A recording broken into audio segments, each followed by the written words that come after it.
Official soundtrack to Canada's only border city, 106.1 The Goat. Stay connected with MyLloydminsterNow.com. Put death by rock and roll. 'Cause I'm a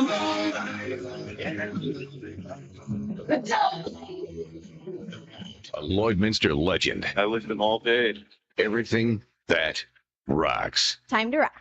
106.1 The Goat. The reason we trust Western Sales with our business is the people. I'm sure that there's 100 years experience coming out of that shop. We trust them because we do a CMI on our combine and on our tractor. When our equipment comes out of Western Sales, it's going to be good, because if it's not, they send us another combine, they send us another tractor, and we're not naive to the fact that that probably costs them a lot of money. So we just know that the service that we're getting at Western Sales is above par to everybody else.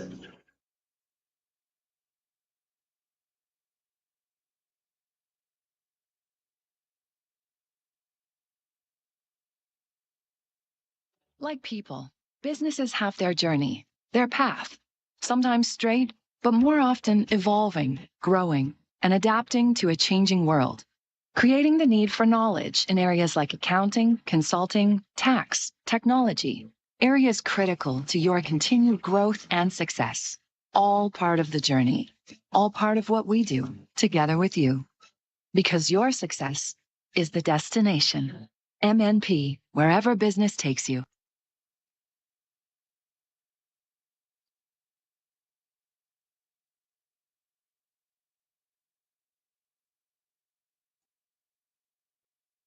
Hi there.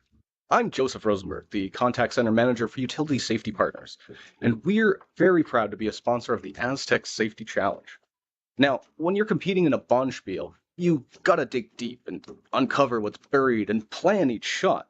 And in life, when you've gotta dig deep and uncover what's buried, well, you have to plan, and that plan needs to involve utility safety partners. When bumping that object in front of you is not an option. Stronger agronomics. Better returns. Greater peace of mind. From pre-seed to post-harvest, you can count on the Victory Canola program to keep you and your farm ahead of the curve. Grow with us at victorycanola.com.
Good afternoon, everybody. Welcome to the C event finals as we're trying to get into the qualifying matches for the quarterfinal later this evening. But this afternoon, we have got a huge matchup with Team Dunstone versus Team Retornaz. My name's Kyle Mulligan. I'm joined here by Tyson Armstrong. Tyson, big matchup. What can we expect from these two outstanding teams here as they try and make a run into the playoffs? Thanks, Kyle. And yeah, glad to be here this afternoon to see this match. You know, with Dunstone and Retornaz, both of these teams, they can bring the finesse. They can also bring the heat. So I think we're going to expect a lot of rocks in play, and then we're going to see some rocks get blown up when they need to. So we're going to see those big hits today, those big run backs. And of course, this is a tight match. They have to qualify to move on, so they're going to be playing pretty tight. and making sure that they can not let those big ends build up. It's an interesting matchup as two very different directions. Lots of games these teams that Dunstone's played. Retornaz hasn't played as many matches this week, but obviously the game is now on. We'll get into this. We'll meet the teams as they go. You just saw Team Retornaz's just throw here. Colton Lott setting in.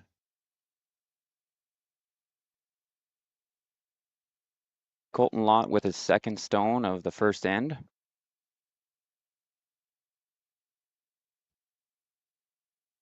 Just going to be bringing that around the one they have sitting just biting top 12.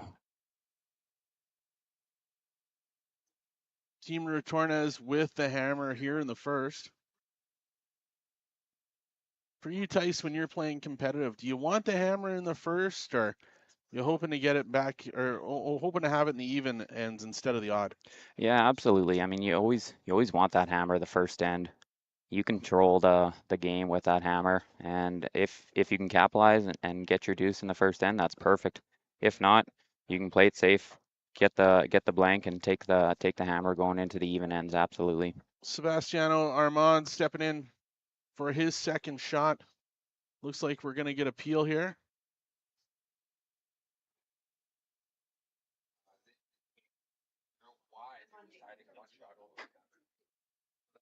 The sweeper's controlling it here. They're going to do a little hit, try and bite. Yeah, they did. So they did get that just tucked under. Might have over curled a little bit, but they were able to bite the top 12. Early in the match, now these teams have played throughout the day already. But again, is there a sense of trying to figure out the ice here in the first end early and get comfortable, or do you feel like they're comfortable, ready to go? Let's just get going. They're going to be ready to go. They've had a few practice stones down the ice. That first end, they always still just want to feel each other out and get a sense of how aggressive the other team's going to play off the get-go. So still finding their way in this first end, but they're pretty comfortable. BJ Neufeld here from Team Dunstone, his first here in number one at the Astec Safety Challenge here in Lloydminster, Alberta, Saskatchewan. Looking a little tight, but pushes that guard over, opens that stone up now. Not the worst result. Not the worst. Not what I don't think he was looking for it though. No, I think he was just a little tight out of the hand, and they couldn't hold the line there. Amos Mosaner stepping in for his first shot here in this C-Event qualifier. Team Retornaz has lost their first match this morning in a very interesting match against Team Cooey. Then went out this afternoon and found their way to a win against Team Pierce. That's right. So yeah, they were down at the beginning of the game and snapped a 3-ender and stole a couple back and took control of the game thereafter. Earlier today, of course, like Kyle had mentioned, Cooey was able to beat Retornaz in one of the B qualifiers. We also had Schwaller with a win over Sturmey, and again, Carruthers with a win over Slaczynski. So Cooey, Schwaller, and Carruthers all qualified out of the B. So we do know some matchups for tonight already. And we do know that Team Mowat and Team Medina are waiting for the winners of these two matches out on the ice. And on the other live broadcast right now, to our right on sheet number 5, you've got Team Sturmey versus Team Botcher. And they are two trying to find their way into the playdowns tonight. But we do know, and for those of you on the live broadcast, we thank you for taking your time out at 4 o'clock in the afternoon here Mountain Time to join us. But we do have some exciting things to announce, and we can tell you that Team Carruthers is into the playdowns, and they are going to play one of Canada's favorites. And for any of you in Newfoundland, Labrador that have been waiting to see this game, Brad Gushue will play them tonight in one of the playdown games, which will be super exciting. Team Gushue was down earlier this morning at 10 o'clock Mountain Time for a little bit of a practice session. We tried to snag Brad on the broadcast, but he was a little busy with fans looking for autographs and people looking for pictures, which you can totally expect. But for those of you Newfoundland, Labrador, you can expect tonight. It will be late, probably getting home from the pub, But Brad and his team are going to go toe-to-toe with Team Carruthers. And for those of you who haven't been watching the curling here this weekend, Team Carruthers has a new skip. Yeah, absolutely. So they've got Brad Jacobs, who's No slouch. no slouch himself. So, it's neat to see those two teamed up together, and I think they've been gelling well over the weekend, and of course have found success qualifying out of the B. So that matchup tonight will be a good one to follow. It should be a tight matchup like all these are going to be, and yeah, over the years, Brad and Reed have played each other quite a few times, so it'll be interesting to see which way that one goes. Matt Dunstone now stepping in for his first shot in this C-Event playoff. What are we looking for here, Tice? What's he calling for? I think he's just looking at doing a little hit and flop. Probably fairly controlled weight on this takeout. Girl. Clean. Yep. People in the chat right now, Daryl wondering, which of these guys finish this one? So that one got away from the sweepers a little bit there and over curled on him. Not the result they were hoping for sure. So now for Team Retornaz, a bit of an opening. Obviously looking to draw into the house here and start forcing the opportunities. Where do you want to see Retornaz leave this one? Yeah, so it didn't see where they tapped on that one, where they wanted to put that, whether or not they were going to be aggressive and come right around. That's the only way that Dunstone's going to have an out to freeze to it. So I think they might try and just keep this in the open and let him play a hit on it, and hopefully they can remove his thereafter. Get their easy deuce that way. Yeah, doesn't want to set up a double. That's key. Yep. Right? Hopefully going to stretch out the house here. Do you anticipate him to be kind of top 12 on the other side behind that Yellowstone? Yeah, just maybe a little tuck underneath of it, but not showing the whole thing. Linea buona. Linea perfetta. Linea perfetta. Linea So they perfetta. might be looking at actually bringing this a little bit deeper. Dove sta? Sweepers are getting on it. Definitely trying to sweep it deep as Set up a tough angle for a double. Or if he wants to hit the shot stone, it's going to be back house. Matteo Giovanelli sitting there already starting to scrape as they pull this one deep. Listening to Matt Dunstone and BJ Neufeld here as they strategize Matt's last shot here in the first end. Right away, he went for the double. He'll be, of course, rolling his shooter out of the rings, but then that'll set up for the blank end in the first end.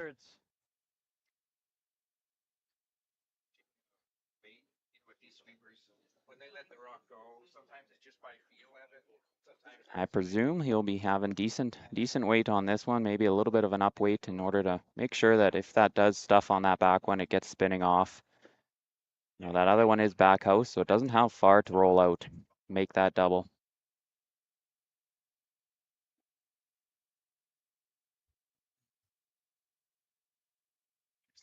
Matt Dunstone here, his final rock in the first, looking for the double.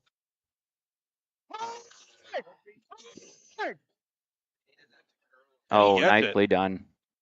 What a shot there by Matt Dunstone without the hammer here in one. Gets the double.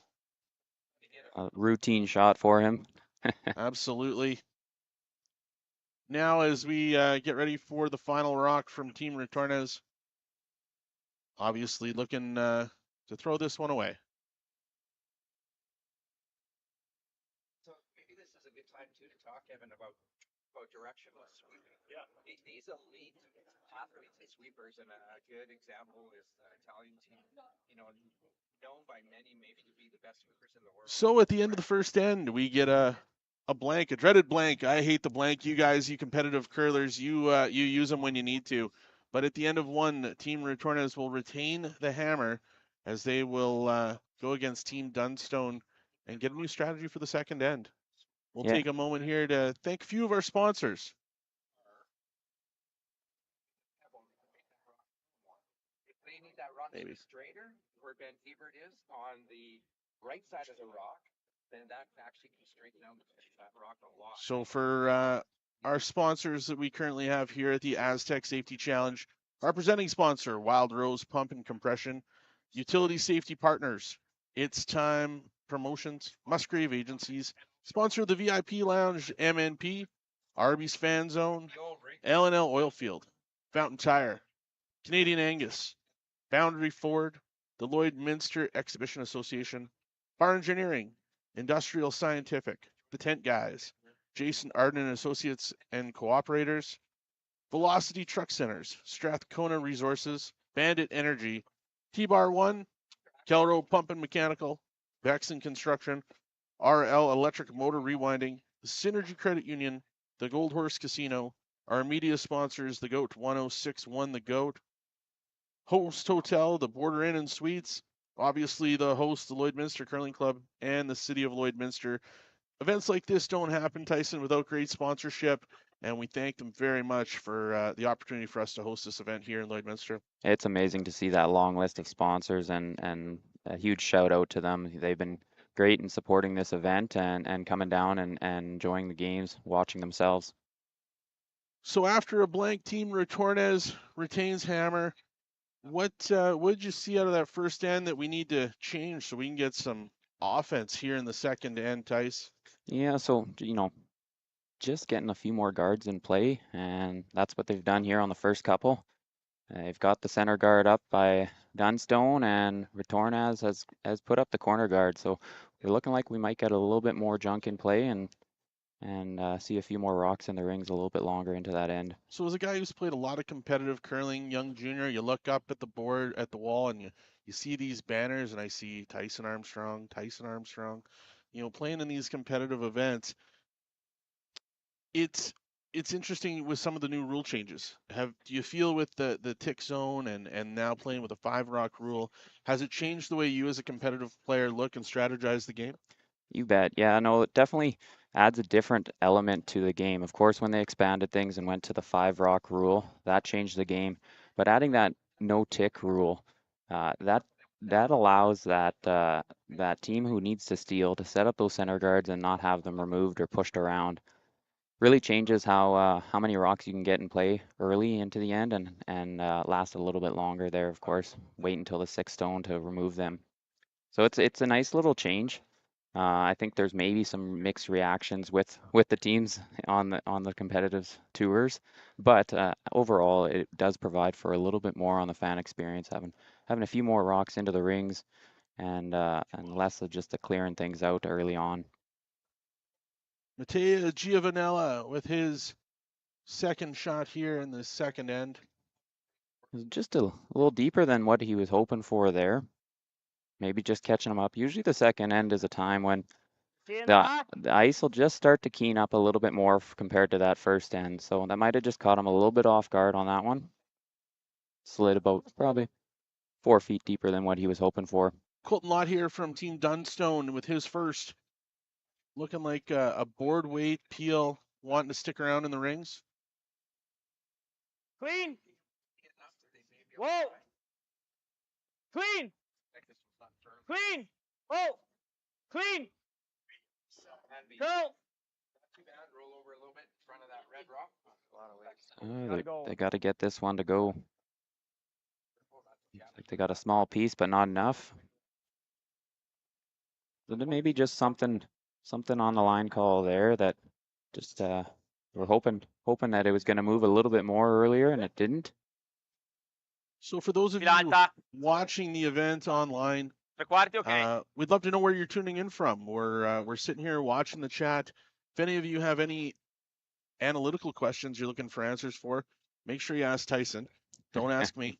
And obviously, we'd like to know where you're tuning in from, and if there's any questions or anything we can answer for you, we'll definitely do that throughout the broadcast. And also, if you're watching it on the live feed, feel free to share it on your social media channels. Let's get as many people across the country watching this outstanding matchup between the world number 18 Team Dunstone and the world number 1 team, Team Retornaz, here at the Lloydminster Golf and Curling Center at the Astec Safety Challenge. So nice run back double there for Sebastiano Armand. And he sets up for a little bit of a corner guard there, which really worked in their favor as well. Got rid of everything in the center and can utilize that later. Colton Lott here with his second. What is Skip Dunstone looking for here, Tice? Go, hard line. Well, now they're going to have to use the guards that they have in place. So they're going to look at utilizing that red corner guard and tuck one around, but keeping it top. Yeah, they're coming a little bit deeper here. Maybe a little easier than trying to Maybe a little warm with the weight there. they could throw that intern with it. After you first shot and you overthrow it or you don't get the execution Sería movement for it, perfetto. does that play into your head with your next shot, or do you ¿Qué can you flush velocidad it? As a penses? competitive guy like yourself, are ¿Con you qué able to flush it velocidad right away, or is it in the back of your mind? Yeah, it's something definitely that you think about for the next stone, and hopefully you maybe get another one right away. Bonnie. But if it's, you got to reset into the next end and consider that when you're sliding out for your next draw attempt, of course. It's one of those things that help reset is a good conversation with either the skip or maybe the sweepers on that one. Get a feel for what happened with that rock. Why did it go a little bit deeper? Was it, did it track a little bit or was I just actually really heavy with my weight? Then they've got a clear understanding of it for the next go around. Now this week, the organizing committee brought in John Wall for the ice making. I was told that they were sharpening the rocks earlier in the week. They were getting the ice ready. Being a guy that plays a lot here at the Lloydminster Golf and Curling Center, did you see a huge difference in the ice this week as they worked along with Brian McCloskey and Graydon Lewis? Yeah, absolutely. So John has done a phenomenal job with the ice, working with Brian McCloskey and Graydon Lomas, the team here in Lloydminster. We got a great ice team here. We've had great ice for the last couple of seasons and really want to continue that forward. John took it to that next level. He was able to, tweak a few things on some of the pebbling on the ice and as well, tighten up those rocks or sharpen up those rocks a little bit for some extra curl. So we've definitely seen a little bit more, 5.5, 6 feet in curl. Whereas in the past, probably we're getting about 3.5, 4.5 feet of curl. So definitely getting a little bit more curl out of those rocks, which is really nice to see. So that 5 to 6 feet of curl in a curling rink, that's not normal, right?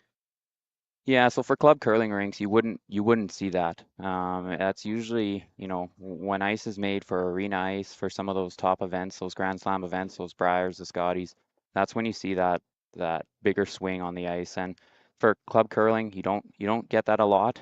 So it is kind of a treat to be able to see that here this weekend and probably continue on through the next few weeks for sure. Yeah, so for league play, on Tuesday, I got here early enough to see the seniors curling. They were having some fun with the ice, I can tell you that. There were, again, not a whole lot of brooms being used in the seniors curling, and you had skips basically putting their, setting the guys up, aiming them at the ends or the perimeter of the sheet. So it was fun to watch. But again, fantastic job by the ice crew here this week. Yeah, phenomenal job. It's amazing what they've turned the ice surface into, and phenomenal job by Astec Safety on the event that they've put on here this weekend. From everything from setting up the stands on sheet 1, having some fan experience out there, having the VIP lounge on sheet 8. Everything that you guys have been able to put together at Astec Safety has been amazing. Huge shout out to Jeff and Caitlin Mulligan and their whole team on putting everything together there. And again, a big shout out to all the sponsors because none of this would be able to be achieved without those sponsors jumping on board. You're absolutely right, Tice. And also, you can't do great things without great people. And you definitely need a ton of volunteers to make an event like this go off. And when people had the opportunity to sign up to volunteer, it was in groves. We had tons of people signing up, wanting to be a part of it, wanting to be a part of a world-class event. And, Tice, I was looking through my Facebook page, and how you get those memories, right? Yeah. You get fond memories of different things you've done. And exactly 10 years to the day, Hockey Day in Canada was here in 2014. Now we're here with another world-class event on the world stage, the Astec Safety Challenge. It just goes to show what Lloydminster is capable of and what the volunteers want to do. They want to be a part of it, and they make it happen every single time. Yeah, it's amazing how quickly that volunteer group came together and has done a very good job of, you know, keeping everything under wraps throughout the weekend. And yeah, you know what? Having as many people in the yellow Aztec safety volunteer shirts is great to see out here. Amos Mosaner stepping in here. Team Retornaz trying to find 2. Where do we see Team Retornaz here? What is he looking for to try and find a way to 2? He's trying to figure out what he needs to do with that top Dunstone stone right now, right? It's a good control stone for them, so they've got to make a play on it. Look at using some quiet weight and pushing that one around.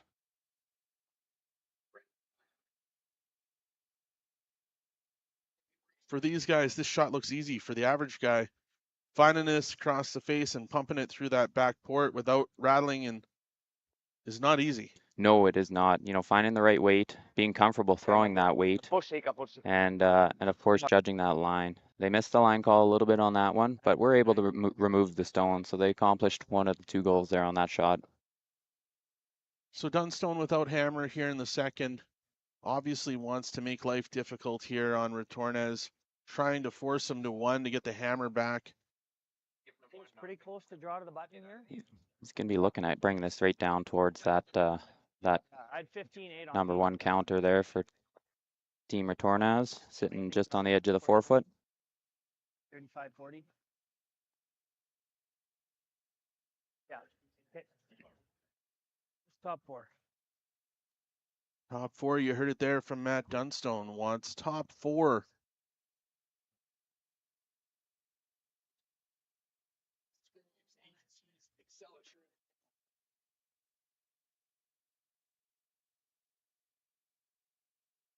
Matt Dunstone with his first rock, saying it's heavy right out of the hand. No sweeping at all from the guys.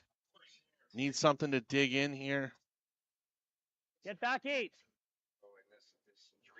It's good to communicate with those sweepers right away, just so they don't jump it out of his hands.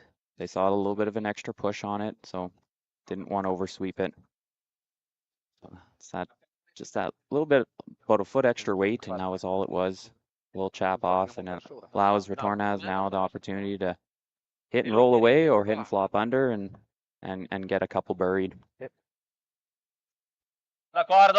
Is there any possible way that Retornaz can get those 2 yellow stones out of there? Or are they even looking at the other yellow? They're not overly concerned with it right yet, as it is the 4th counter. So, I mean, it could be something that if they hit and roll over into the open, they try and put themselves in front of that yellow stone and maybe can make it challenging for them to get rid of it if they were to attack it. So they're to help them down the road if they need it. Absolutely. Team Retornaz here. Looking to peel that yellow one out there. If you're skipping this game, Tice, and you're throwing this shot, where do you want to leave that shooter? Yeah, I'd probably play the little hit and flop underneath.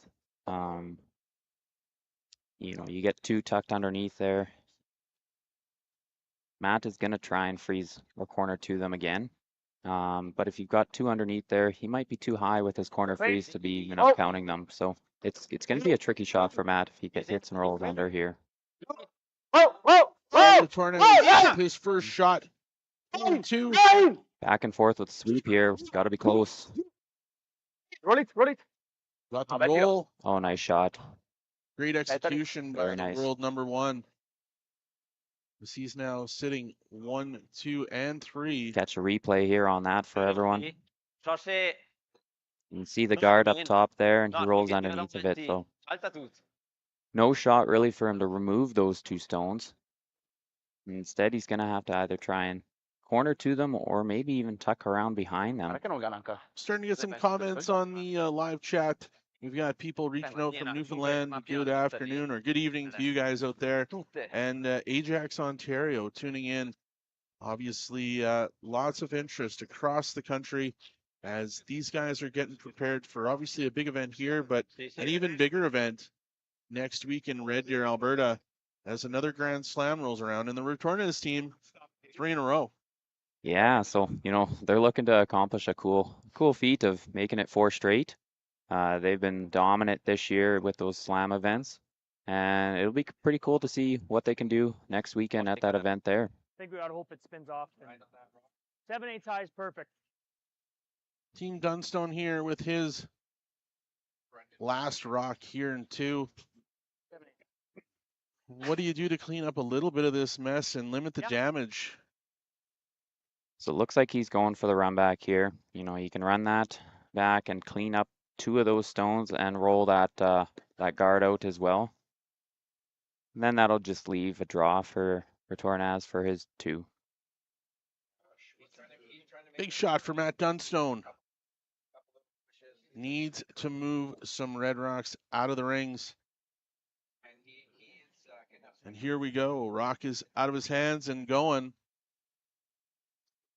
Sweepers are on it Sweep quick. right off the go. And That was a tough one for him there.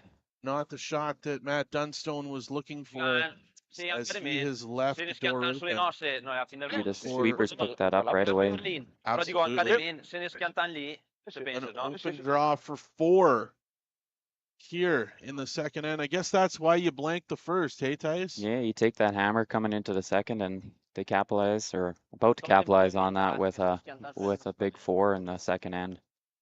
So needing full 8 for Team Retornaz. Skip Joel Retornaz getting into the hack. Just switching up the turn on that one. Feeling more comfortable with the out turn. Must be feeling a little bit more comfortable, and the other thing with that would be is if for some reason it catches, maybe his weight is a little bit up and it catches and it runs a little bit straighter on him, then he can kind of just chop off one of the ones in the forefoot there and still get his 4. Safety first. Absolutely. Joel Retornaz with his final rock here, second at the Astec safety. Looking to draw for 4. Sweepers are cleaning it. They like the weight. Needs full 8 foot. Sweepers got that in there.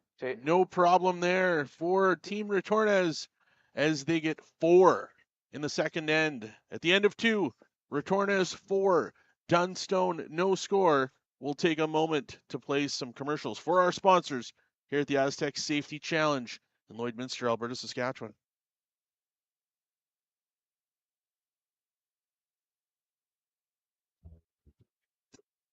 Hi there. I'm Joseph Rosenberg, the Contact Center Manager for Utility Safety Partners, and we're very proud to be a sponsor of the Astec Safety Challenge.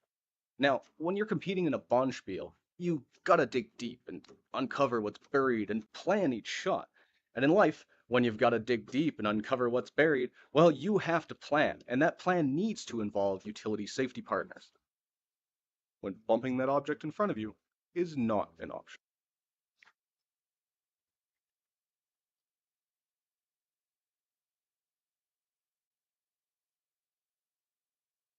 The official soundtrack to Canada's only border city, 1061, The Goat. Stay connected with MyLloydminsterNow.com. Put death by rock and roll. Cause I'm alive.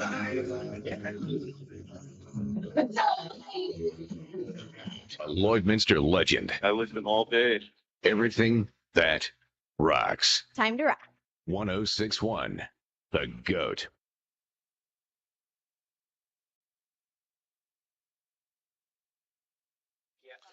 Welcome back to Team Dunstone versus Team Retornaz in the third end at the Astec Safety Challenge.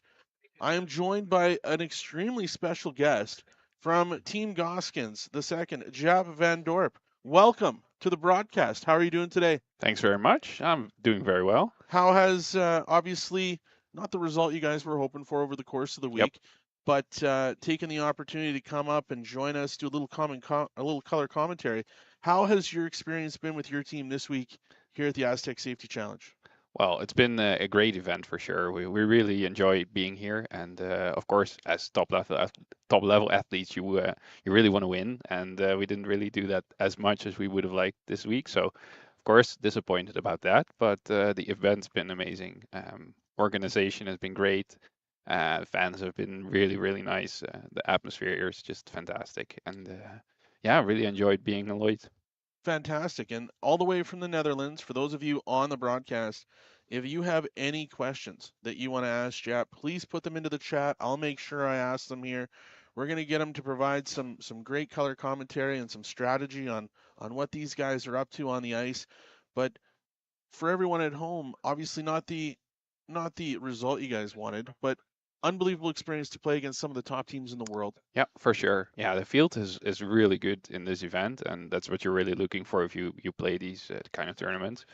For us, it's all like preparation going towards the bigger goals of playing at the World Championships, collecting points to hopefully qualify for the Olympics. And yeah, you want to play against the best, and that's definitely what we've been doing here. We've played against actually some of the teams that are out in the ice right now. We've played Retornaz, Sturmey, and yeah, of course it's been all great games that we've played. So field's been great. The ice has also been really good, and yeah, that really helps also being able to make good shots and provide some good curling for you guys to watch. It has been outstanding, and a comment in the chat. It's great to be able to watch curling on the live feed, and we've truly enjoyed bringing it to everybody. Being able to get viewers all the way from overseas in the Netherlands, Scotland, and then over in Switzerland earlier today, we had people watching as Team Schwaller was on the ice, and now obviously people in Canada are getting pretty jacked up about Team Gushu playing tonight and being able to watch them on the live stream. But you guys came into town quite early. You guys got here on Tuesday, correct? Yeah, that's right. Yeah, we actually flew in on Saturday to Edmonton, did some training there as well. Took advantage of the fact that you guys have a lot of good curling rings around with good ice. Absolutely. And yeah, then we came over here and also did some training here. Excellent. And yeah, it's been nice. So on Wednesday, we had the junior development camp here. Yep.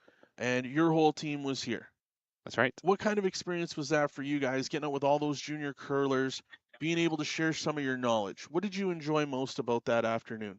Well, it's always fun to give back to the kids and make sure you share with them a little bit about the experience that you've been able to gather over the years. And yeah, I think the kids really enjoyed it as well. I was able to talk a little bit about the drag effect and angles and stuff that you guys maybe also talk about on the live stream over here. Yep. But some of the kids never heard about it, some did.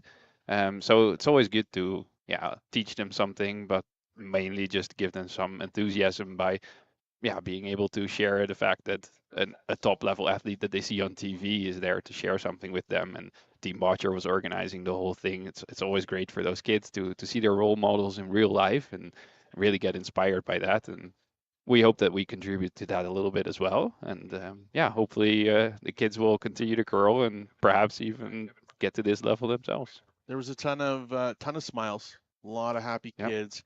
And we were really excited to be able to share that with the teams that were here, and yourself, your guys' team, Team Goskins, Team Parent was obviously out there as well. Yep. Team Retornaz showed up to give some tips, and obviously Team Botcher is the host team, so it was a great evening. But now that we should probably get back to the game, some people don't want to hear about. They want to hear what's going on. This is a huge game in the C-Event qualifier. Team Retornaz versus Team Dunstone. 4-0 right now for Team Retornaz. Yeah, that was a big score in the previous end. Big score in the previous end. Right now for Team Retornaz, we've got Sebastiano Armand stepping in for his second shot. What are we looking for here for Team Retornaz? What are they looking for now with a big lead like this? Well, they're just trying to keep things simple for sure. Of course, it's all about making sure you eliminate the opponent's rocks.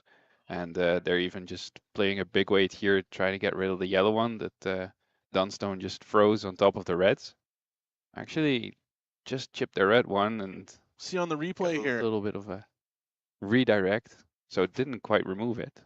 Came down, chipped the red onto the yellow. All the Reds go, Yeah. which definitely cleans up the house, but Dunstone left with one in the house. For Matt Dunstone, after you give up a tough one in the second, how do you get yourself back? How do you regain your confidence? You've got lots of ends to go, 6 ends to go in the game. How do you get yourself back in the game and bounce back from a tough end? Well, that's all about mental toughness, and all of these teams also do a lot of work on that. I know also Dunstone has done a lot of work on that to make sure that they get to this level. So they'll know what to do for themselves in the team to keep a positive atmosphere, and at least make sure that they just look at very simple. We're now in the third end. We got hammer. Just take a two back, and then you're back in the game. Then you can slowly start chipping away at them. And yeah, you know it's going to be tough. You know you have to fight back. So you're going to have to put some rocks in play and maybe get a little lucky sometimes. But it looks like they just did on that one that Sebastiano was throwing. So let's see if they can score two from here. Big shot here from Team Retornaz looking for the run back. And they do get the run back. Actually pick off the other one as well. That's a big bonus for them. Absolutely. Leaving one in the rings from Team Dunstone. It's a smart play to actually try and remove that one because this is the easiest angle to actually hit out a rock in the house. What we've seen this far in the event is if you play peel weight and you try to run something straight back, there's a very big chance that you still leave your shooter in the play. And that's not really something that Team Retornaz is looking for right now. So they just try to pick off the guard and hopefully get the other one in. And they get that. So good job for them. That's why Jap plays in these events and I don't. Great color commentary right there, right from the inside, trying to fit as he gives some great insight, as we're very excited to have you up here with us and providing us some feedback. So growing up in the Netherlands, who did you look up to? Who was your inspiration to get into the game of curling? Well, not really any inspiration to get into it. I watched it a couple times on TV. Some European teams mostly, watching European championships. And yeah, I quite like the game, but didn't know that much about it as long as I didn't play it myself. But yeah, I started out in our hometown, Zoetermeer. They have a dedicated curling rink there, the only one in the Netherlands. And yeah, I just fell in love with the game right away. So just enjoyed the whole team atmosphere and the fact that it's so both technical and tactical. And yeah, from there on, started playing more and more. Absolutely. And yeah, still loving the sport. BJ Neufeld here, looking to come in behind that red Retornaz stone, trying to get this one above the tee line. Guys haven't been sweeping it at all. Looks like it could be a touch heavy. Yeah, well, as long as it sits in the house, it should be okay. I don't really see Retornaz freezing on this anytime soon. They're probably gonna try and pick try that one out. and hit it out. Yeah, right. So probably play like a hack weight and see if they can still tap it out. That's the only danger if you're a little bit deep, that it's less far out of the house to hit. Obviously, Team Retornaz doesn't want to get a lot of rocks in play. Exactly. They want to keep things as clean as possible, and eliminate opportunities is clearly the name of the game right now. Deep in the third end, as Joel Retornaz is coming down to make his first shot in the third end. Let's listen in to what the skip might be up to.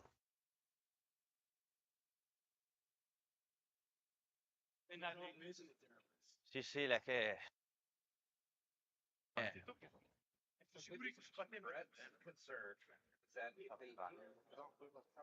Benjamin.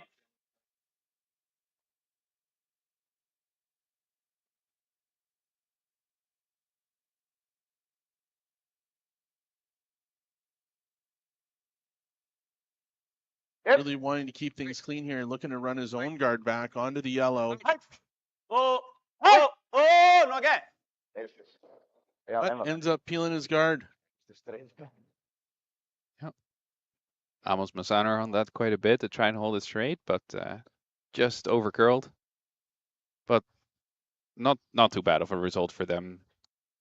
So now for Matt Dunstone, his first shot here in the third. Do we Where do you expect him to leave this one so they can try and find a way to claw themselves back into it? Well, they're really looking to make sure they don't leave a double. The best way to do that is probably just split the house. Make sure Okay. they throw it on the out turn, so towards the left, as we see it on the screen now, and make sure that you're on the same height as the other rock that they already have in the house. So just back 4. That'll probably be an ideal spot. Just within the 8 foot should be okay. But even if it's 12 foot, as long as the height is the same, then there should be no double. Matt Dunstone with his first rock here in the third. You can hear from Jap trying to get it even with that other yellow stone in the back of the house here. Trying not to set up the double. Really important as this team tries to work their way back into this game. Still early, lots of rocks to be thrown. Guys are Sweepers cleaning on this it. one back. Good brush trying to drag it back as far as they can and as wide as they can. And a good shot there from Matt Dunstone. Yep. And you see you did the job there, because Joel is not even taking on a double. Just trying to hit the rock that's shot right now. Did you?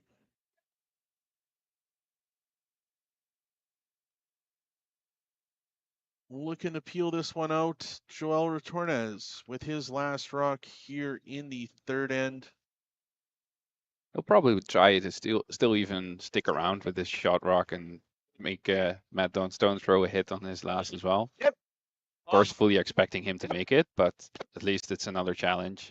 Unless if you roll out, then it's just a free draw to the house. At this level, mistakes are very rare. Very rare, of course. At my level, a lot of mistakes. Mistakes everywhere at my level.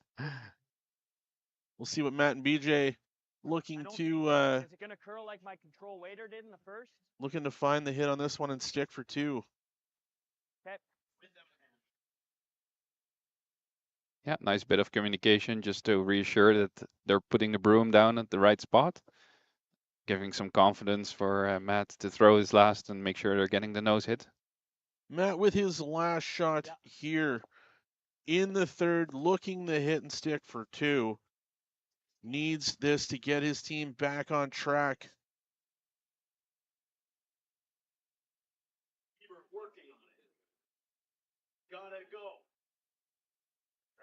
Settling into the hack here.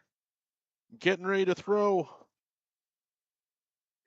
Matt Dunstone. Looking to find 2. Curl. Calling the curl pretty early. Instantly Oh, calling there we for go. the curl. Rock's starting to go now. Should be all good. Clean it down to the nose hit. Nice. And that's 2 for Matt Dunstone here in the third. Joined by Jap Van Dorp from Team Goskins in the Netherlands.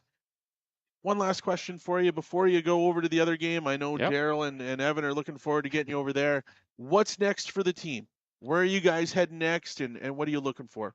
Well, we're flying home and getting home on Tuesday, and then the next event is flying out on Wednesday, going to Switzerland. So that's the next one, and then we have a couple weeks that we're just training at home. Then 2 more events before the World Championships in Switzerland, end of March. So yeah, that's going to be the season for us.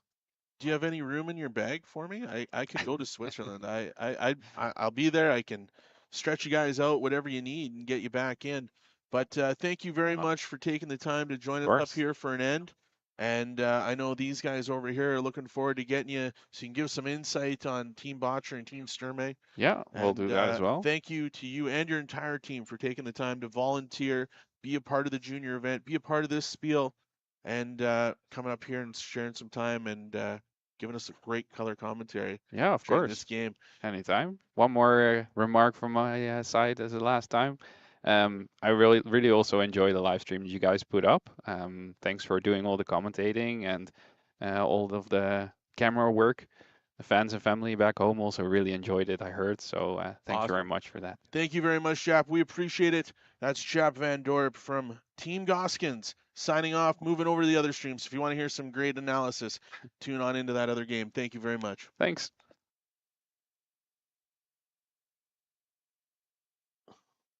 We will get Tyson back in here because we definitely don't want to leave me on my own because we know I'll get out of control.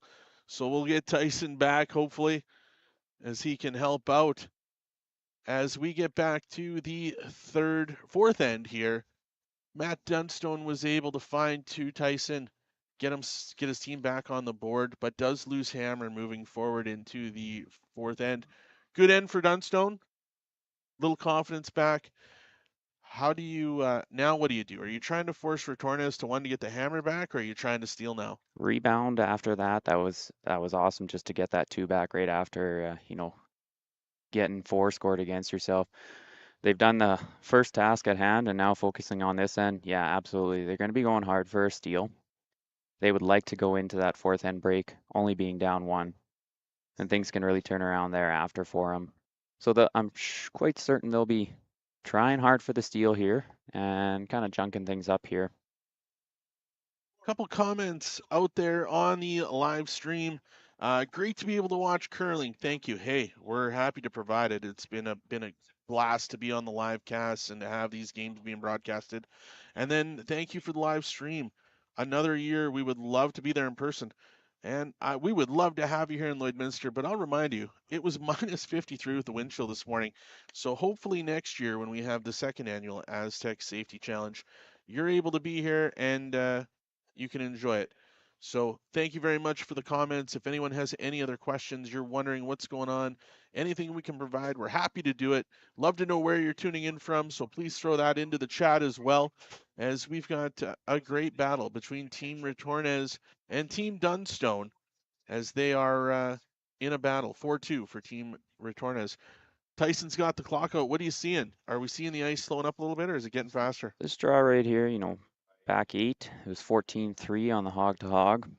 So, it's running about where it has been throughout the weekend here.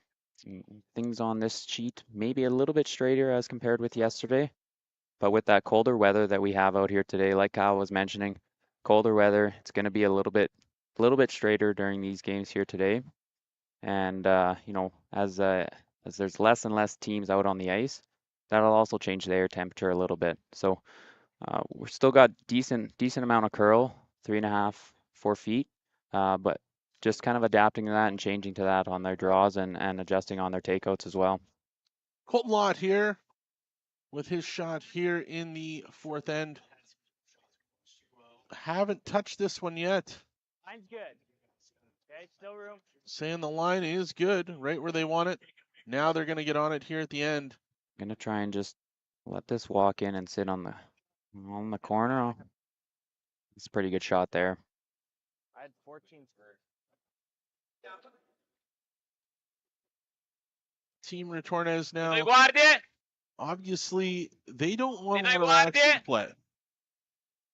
So, what does he do now? How is he going to clean some of this up? Does he take out the guards, or does he make his way down into what's going on in the house? Well, of course, these guys are the cleanup experts. So they're going to be looking at double peel here and getting it across the face of the secondary one, running it back into the one that they just put in there. Let's see what he can do here. Sebastiano Armand. Sweeping on it right away. All right, so they get the double peel, spill their shooter off as a corner guard. That's a great result. The double and the run back into the stuff in the house can be a bit aggressive and can work out fine, but the double peel and the spill off is perfect. So you were doing some homework earlier. Team Retornaz obviously has had a big year. You bet. A lot of wins, a lot of big spills. Their record this year is what? They have played 59 games and they are 52-7. So that's an unbelievable record. Outstanding season they're having. Of course, winning 3 Grand Slam events this year.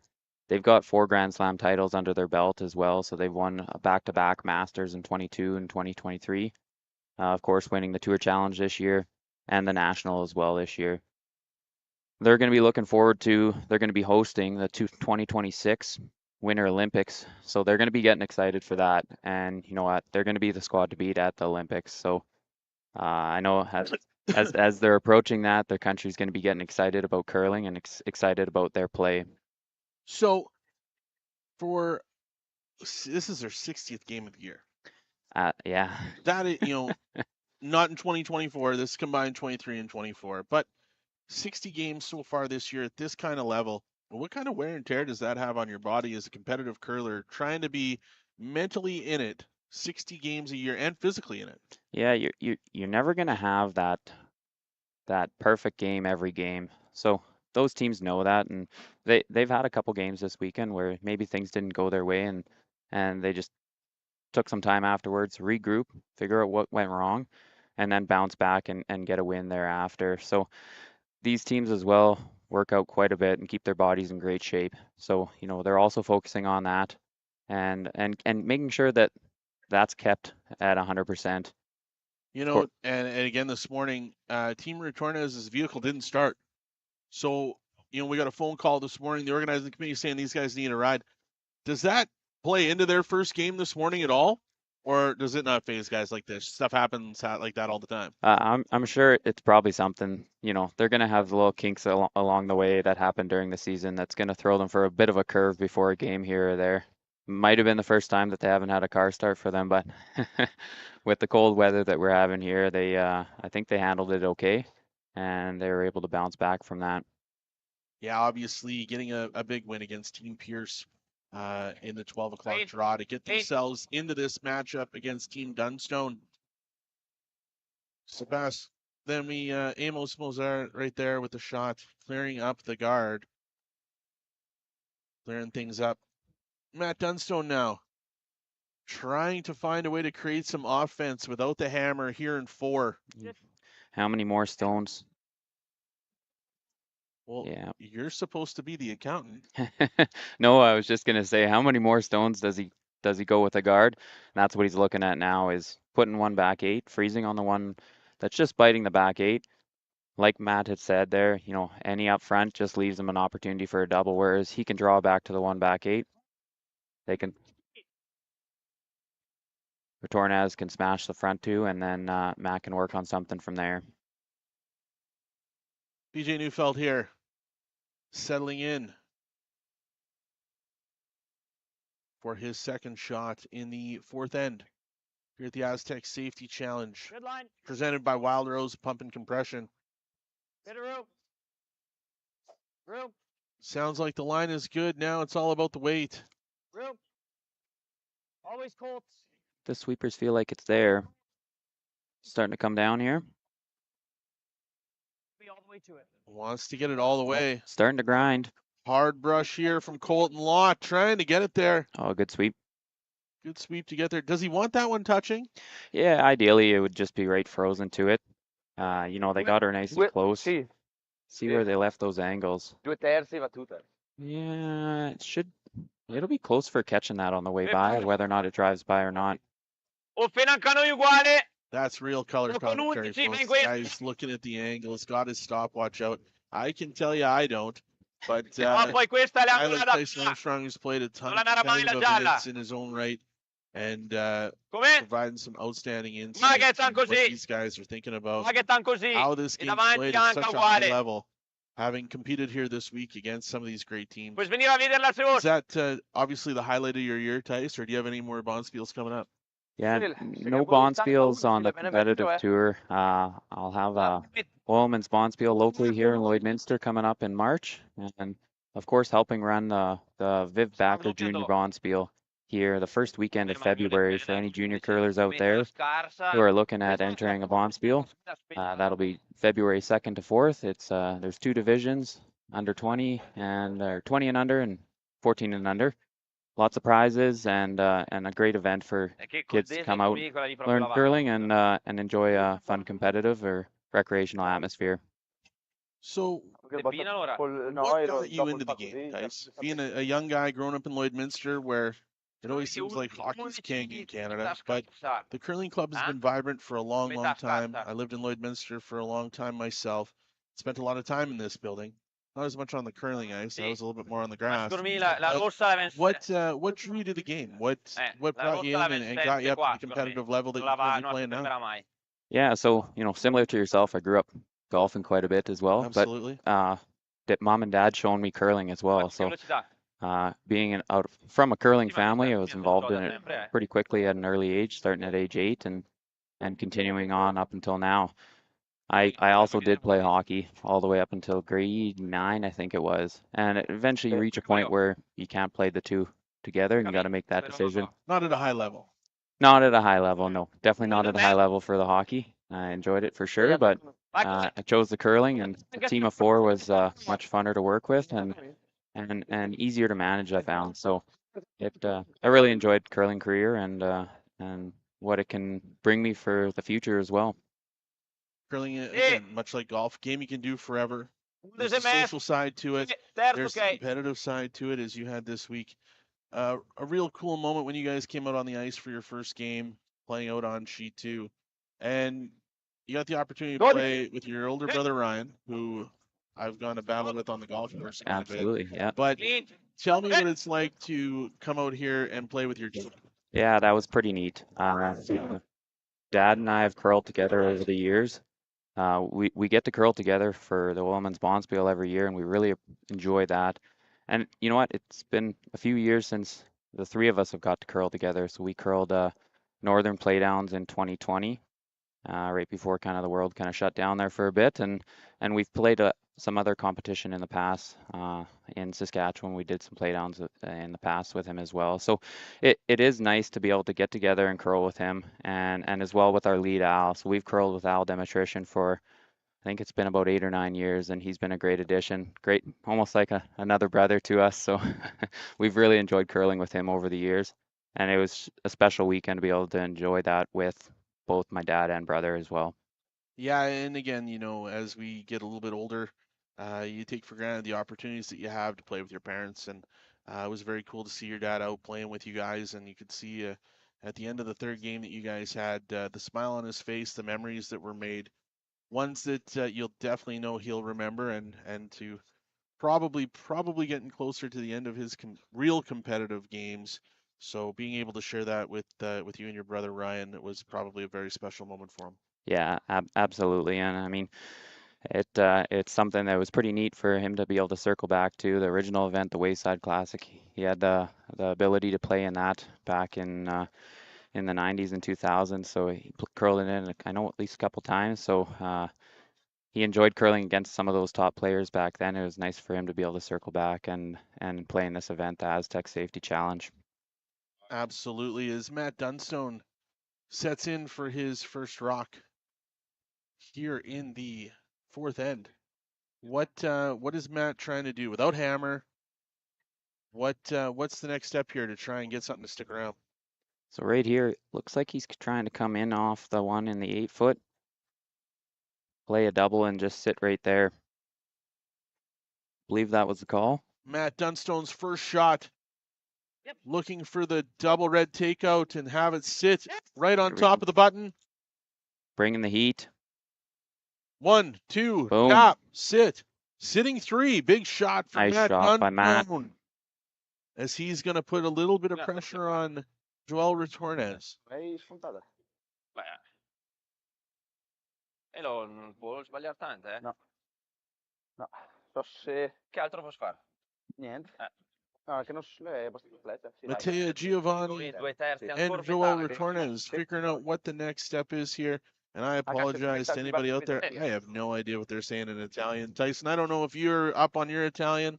I think they were just talking about what a great lunch they had here at the Lloydminster Golf and Curling Center. It was Italian. Had some lasagna.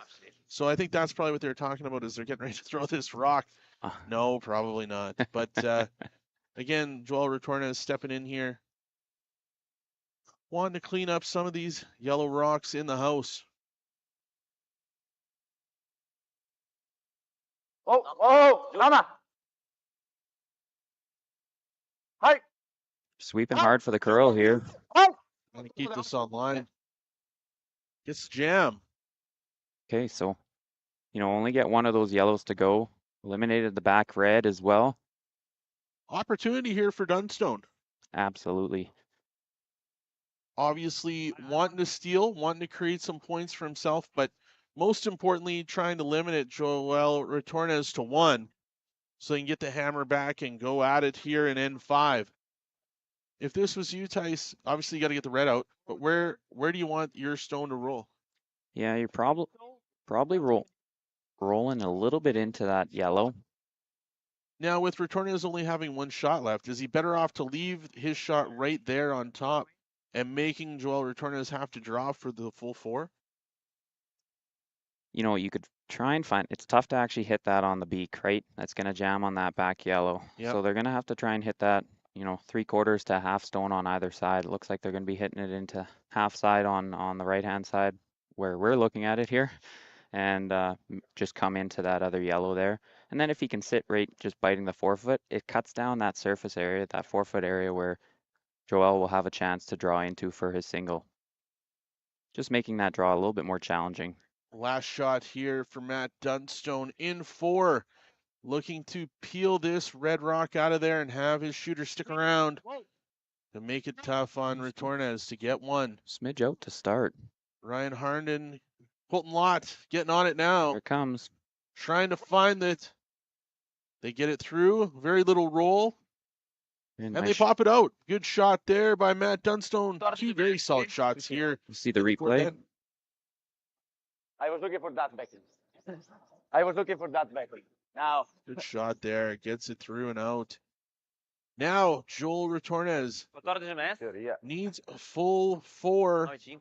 Well, not full 4. Just needs to be biting the 4. As he loads up for his final shot here in 4.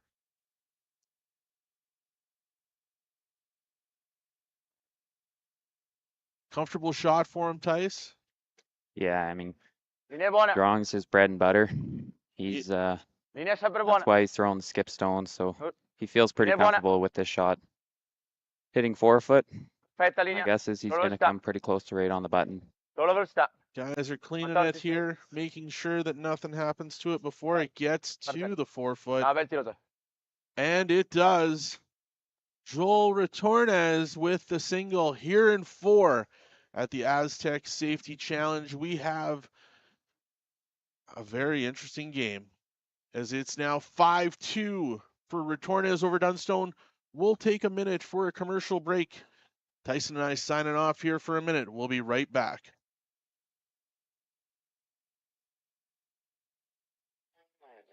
Astec Safety. This must be the place, boys.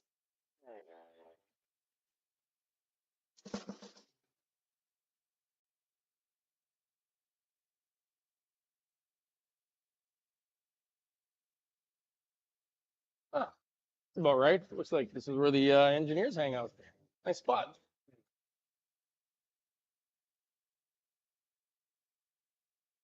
Here's something else that's cool under pressure.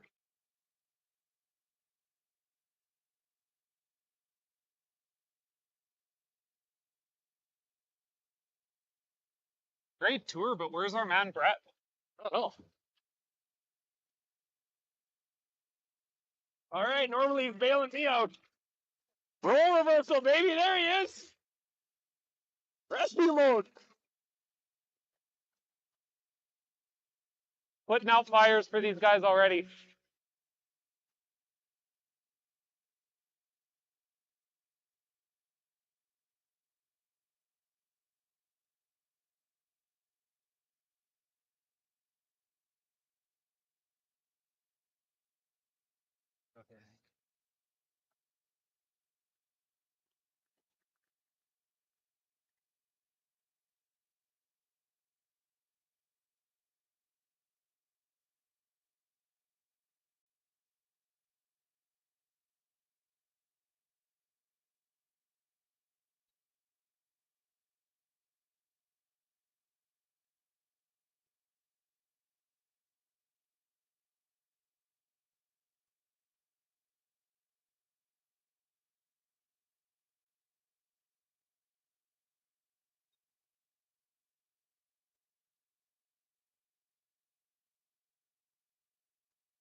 Astec Safety. This must be the place, boys.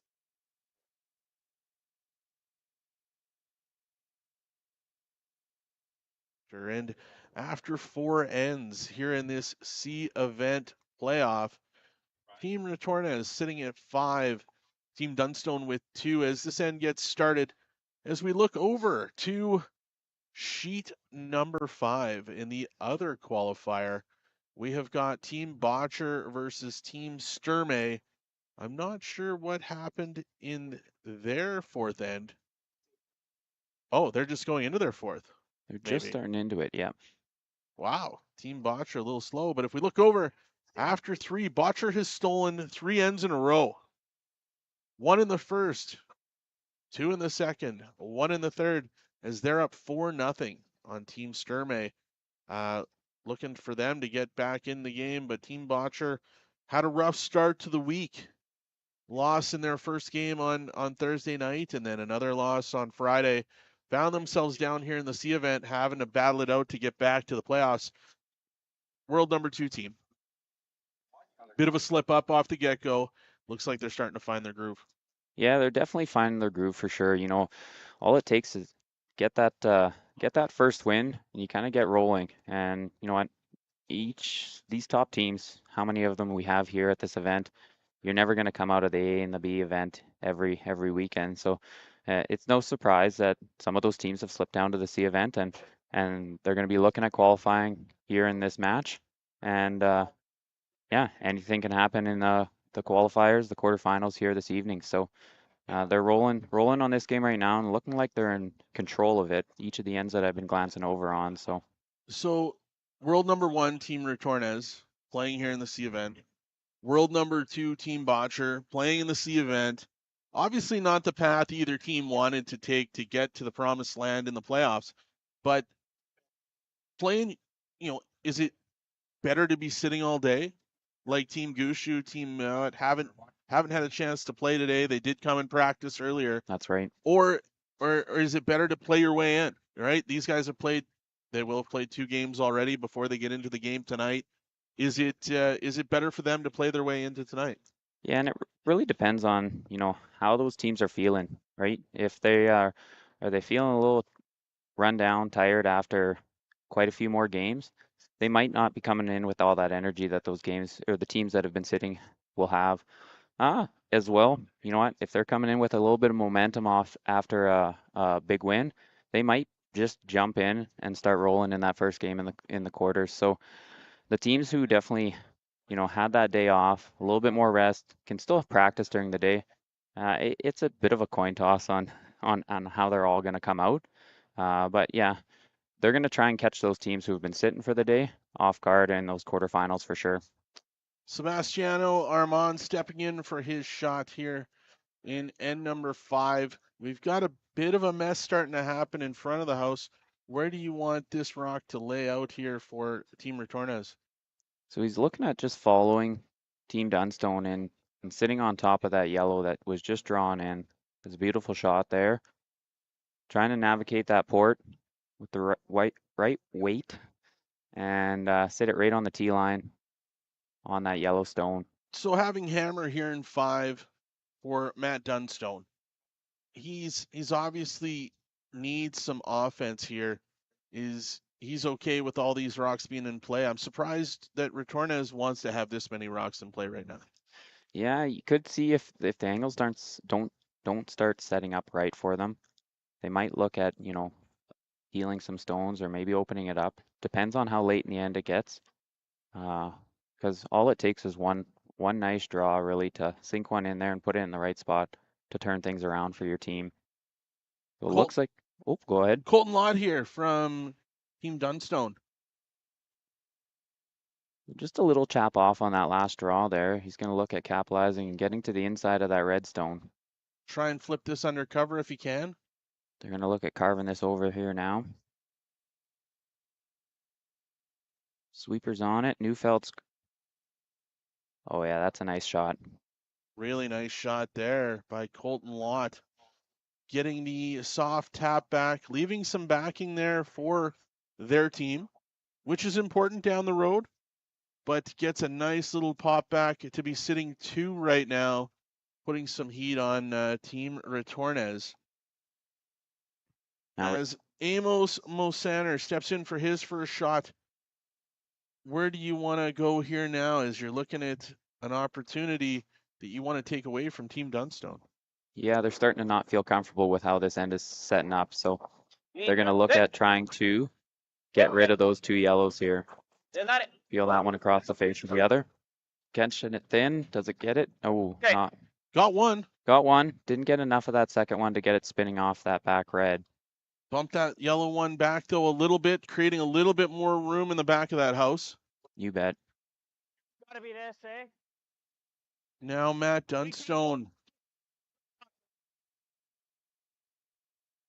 and BJ Neufeld going over some game plan here.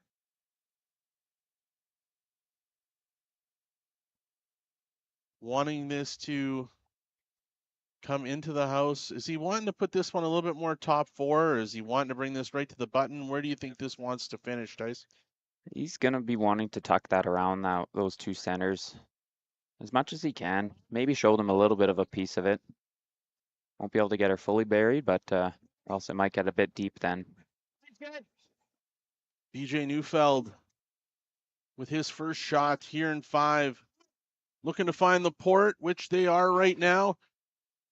Colton Lott digging in, trying to get this one buried. Now Matt Dunstone joins them. As good as you can do. That's a heck of a shot from BJ Neufeld. As we'll see on the replay here. Hard to trust that draw that's going to come, but eventually it does. And again, like you said, this isn't arena ice. It is a curling club. Does a little bit of fear come in to wondering if it's actually going to go? The way they've got this ice curling, they know it will finish, and it's all about the sweepers controlling that stone. So they waited as long as possible, and then got the lot on it in order to finish that stone, carving it in from the outside there, and getting that finish at the end around that guard. Unbelievable on what sweepers can do at this level. How you can manipulate it, how you can drag it. It truly is an art form. It is indeed. What I don't have. No defibrillator at the end of the ring for me. If you want me to sweep the way these guys do, I'm also not like 6'3", 6'4". Yeah. Amos Mosana. Look at the size of that guy. These guys are in the gym every day, and they're working hard on their bodies in order to get as much power behind those brooms. So you're saying a few extra Pepsis and a late meal is not working on your body? Is that what you're trying to tell me, Tice? It's working on it, just in a different way. In a different way, yeah. Yeah, exactly, in a different way. It's been a long time since I've done anything professionally, so my diet probably gone the wrong way. So but I'm 40. I'm not going to get to 6'3", so I've got to be good at something. So putting on weight is I guess that's what I'm good at. So I should have made a better New Year's resolution. Hopefully my wife isn't listening right now, as she wants me drinking that no sugar pop. That hasn't happened. Get that Zevia in you. Yeah, exactly. But now Matt Dunstone trying to figure out a way to get some points here in the 5th end, needing to find a way to get 2 or 3 at a bare minimum to claw his way back into this match, wanting to find a way into the playoffs tonight. These teams are playing for $100,000 this week, Tyson.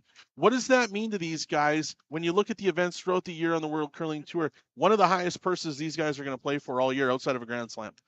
This is it. This is the highest purse out there. It's unbelievable how the sponsors have come together with Astec, with Wild Rose, and the remaining sponsors. Putting together a purse of that size is unbelievable, and we've got an unbelievable field to back it up as well. So all these guys are excited by this event, and the purse is definitely adding to that. So yeah, the winning team taking 26,000, and qualifying teams getting a minimum of 8,000. So that's awesome to see.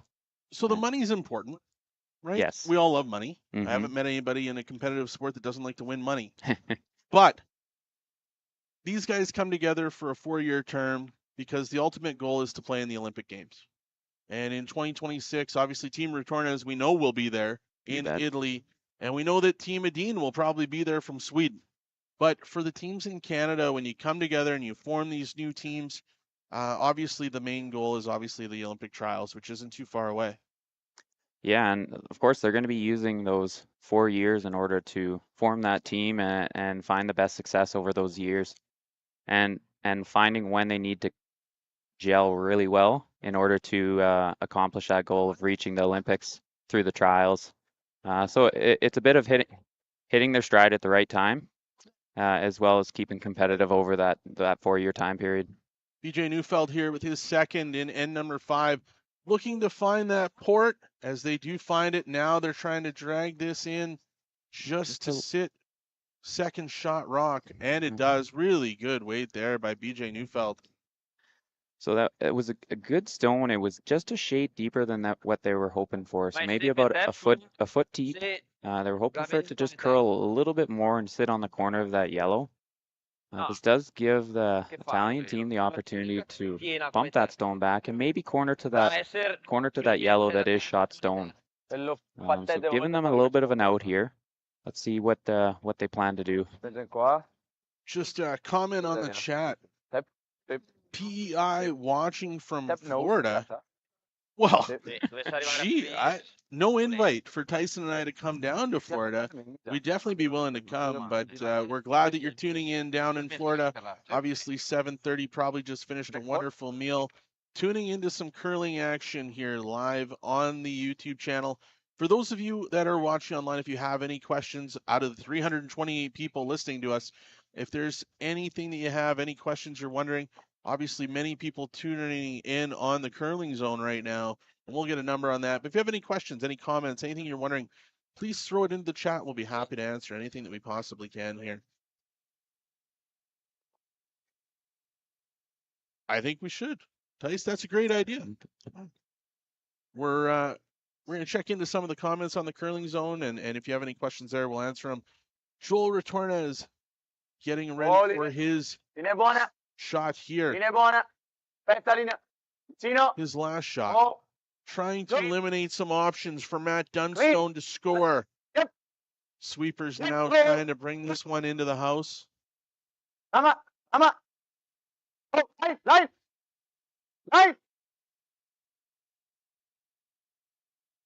Good shot there as he taps in to be second shot, making things interesting for Team Dunstone. Let's see that replay there. That's a pretty solid stone sitting there, but Dunstone's still sitting too. So he's going to look at saying, hey, let's protect that stone. Well, Dunstone's got final rock. Dunstone's going with his final shot right now. He's got 2 more. Dunstone's still got 2. That's why I'm not an accountant, Tyson. All good there. You need your taxes done. Don't come to me. Go see Tyson. He's your man. Little free plug there. Thanks, Kyle. No problem, buddy. My taxes are ugly. Just kidding. If anyone from the Canadian Revenue Agency is listening, Kyle Mickelson's my name. Yeah. No, just kidding. Just kidding. All right, Team Dunstone trying to find a way to make some points happen. You think they're going to protect this? Is that what we're looking at here? I think they're looking at just guarding that one. So they're going to come across the center line and just draw right onto the 4-foot line on the right-hand side there, just to cover up that hole so they can't follow them in. As you can see in the screen there, Ryan Fry from Team Retornaz, longtime curler here in Canada, has jumped on with Team Retornaz as a coach. Hard at work there, looking at different things. Maybe he's listening to us. He might be listening in, and if he is, we'll say hello to him there. Yeah, and we get no wave. He's obviously texting somebody, but as we get going, Matt Dunstone with his first rock in end number 5. Looking to find some points, looking to get himself back in this game with 3 ends to go after this. First shot for Matt Dunstone as he gives it to Colton Lott and Ryan Harnden. Line's good. Got a curl. Never off. Line's good. You looking at trying to carve this across to that line? There it goes now.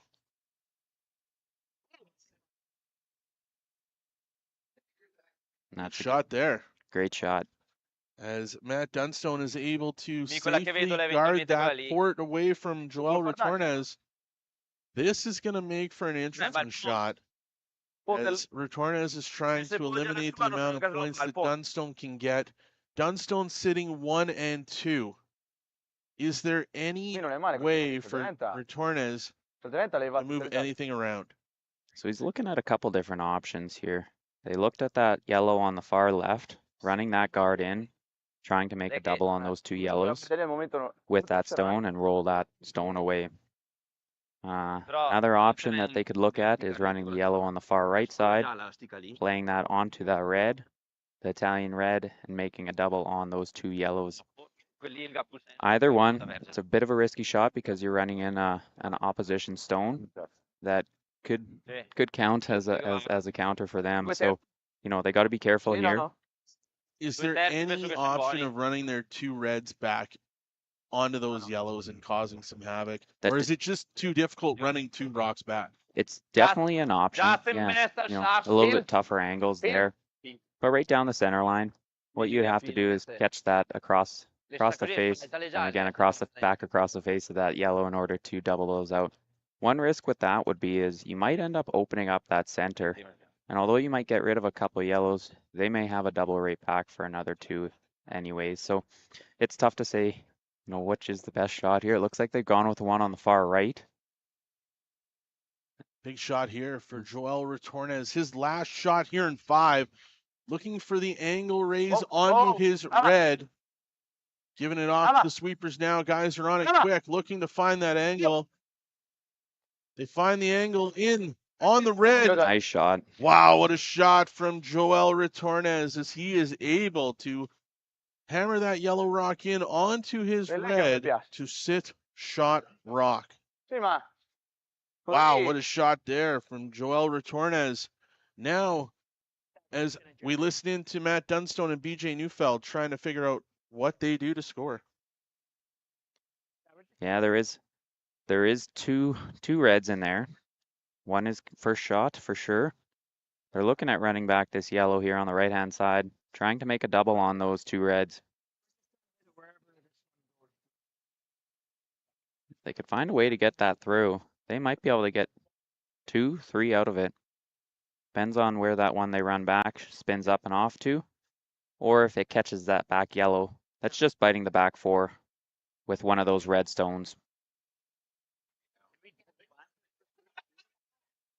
Sorry, man. I might have put you. Thanks for taking. Looking to find 3 here. Yeah, two's a must for him. 3 is a bonus for sure.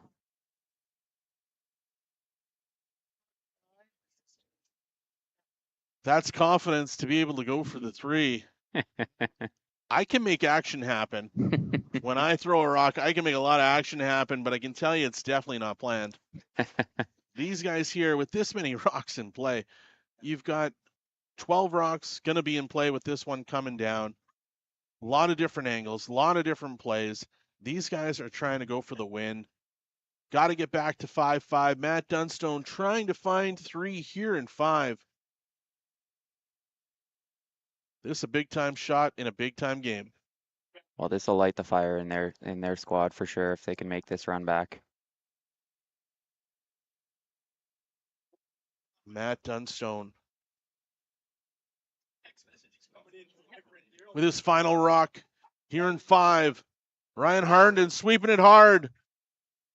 1, 2. Oh, what a very shot. Close. Nice shot. Get there too. The shot was there to get 2. Didn't get the 3. Wasn't able to plan it, in the words that Matt Dunstone was using. Big opportunity there, but does get the 2 to bring this score to 5-4 for Team Retornaz, as they will get the hammer back here in the 6th end. As we have a moment, we will take some time here to thank some of our sponsors here at the Astec Safety Challenge.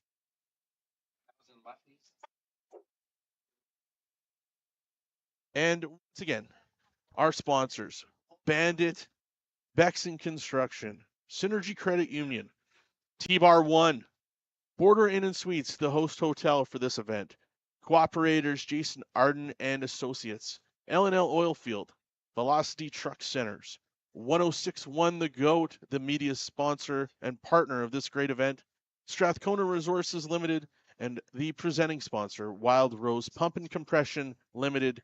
Here in Lloydminster, Rod Wild and his wife Renee, huge supporters of curling for a long, long time.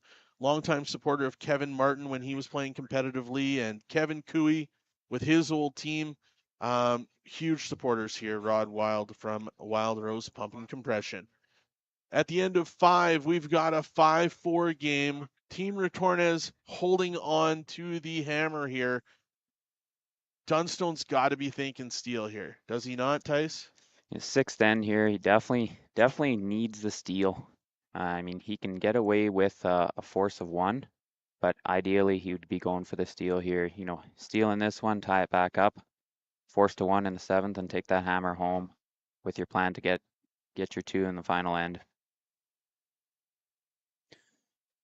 Dunstone putting up the center guard halfway, right off the get-go. And it looks like Retornaz is going to be looking at coming around it. So beating them to it.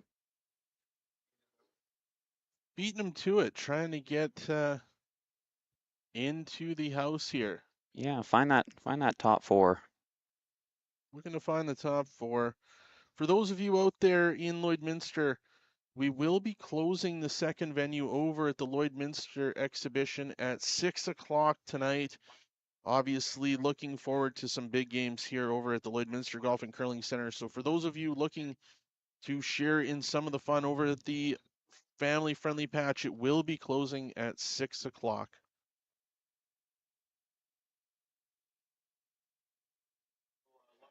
Ryan Harnden getting in for his second shot.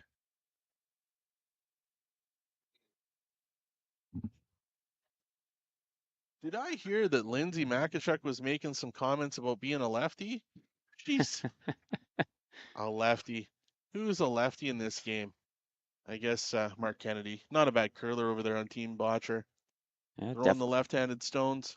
As we talk about Team Botcher and Team Sturmey going at it over on sheet number 5, as they are through 4 ends right now. Team Botcher has finally given up 2 points to Team Sturmey. It's 4-2, but Botcher does have hammer in the 5th over there as they're trying to find their way into the quarterfinals tonight. Ryan Harden here on our sheet, coming down to sit right on top of that rock by Team Retornaz, looking to get aggressive. Now Team Retornaz looking to sit on top of that rock as we get ready for this, getting into the nitty-gritty here with 3 ends to go. Dunstone looking to find. Retornaz trying to score more, trying to put this out. Mattea Giovanella getting ready with his second shot here.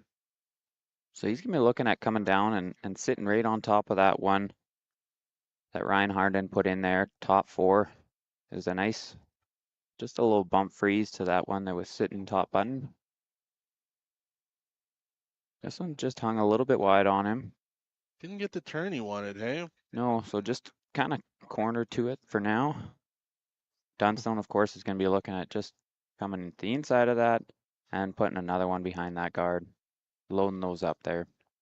Colton Lott with his first shot here in the 6th end. Matt Dunstone, quick and decided, knows what he wants. Now he needs Colton Lott to execute.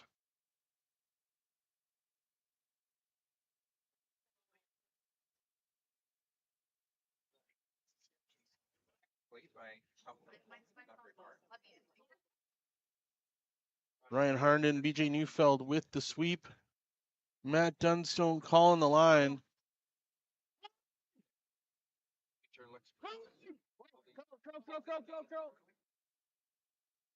Sits down there with a little bump back. Pretty good shot there by the skip, says to Colton Lott. Now Team Retornaz. Sebastiano Armand getting ready to throw his first. Looking to peel that guard up top. Bringing in the cleanup crew. This man can throw rocks fast. Oh. Just a massive leg drive on that. See how. Runs it back. Oh, look at that. Wow. Boom goes the dynamite. There it is. Tyson got it in there for all of you at MMP. I got them. That was a good shot, man. That was really nice. Big shot there from Sebastiano Armand. Getting some separation, getting some rocks moving. Leaves that one yellow in there, but he got everything out from behind that guard. Now Matt Dunstone giving Colton Lott some instructions.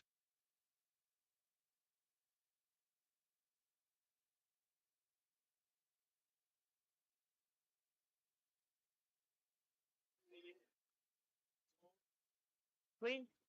Let us know where you're watching. Clean. Second shot here for Colton Lott. Clean. Clean.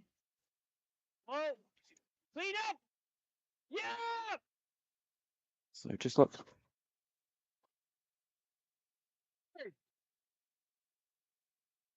We'll tap behind that guard, put a shooter behind the guard, and push that other one into the side of the rings there. Maybe a little over curl on that, as it peeks out the other side. 12. Giocare sull'esterno. Piena, Miri. Sebastiano Armand for his second shot here in 6. And again, for you Italian people out there, I don't have a clue what they're talking about. But I've just been informed we have 2,200 people listening on Curling Zone right now. We thank you very much for taking the time to watch this outstanding game between Team Retornaz and Team Dunstone here at the Astec Safety Challenge in Lloydminster, Alberta, Saskatchewan, at the Lloydminster Golf and Curling Center. Gina.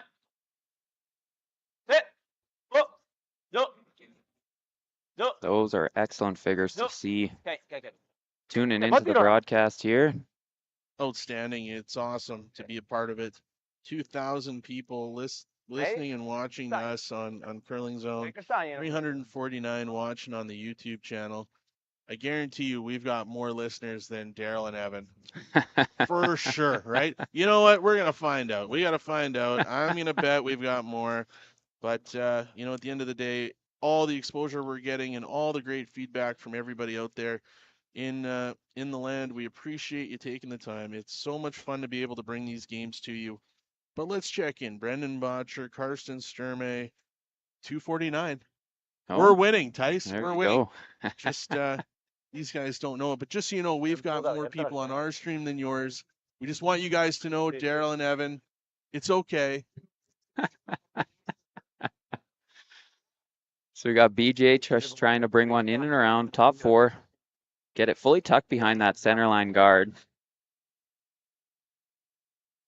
Good shot there. Make it as difficult as possible to remove. Now, it didn't get fully behind there, but so they're going to look at either peeling that off or following it down with some quiet weight, pushing that out. Looks like that's what they've decided to do. Amos Mosaner here stepping in for his first shot. The 6th end. It's playing like a nice board weight hit here. Good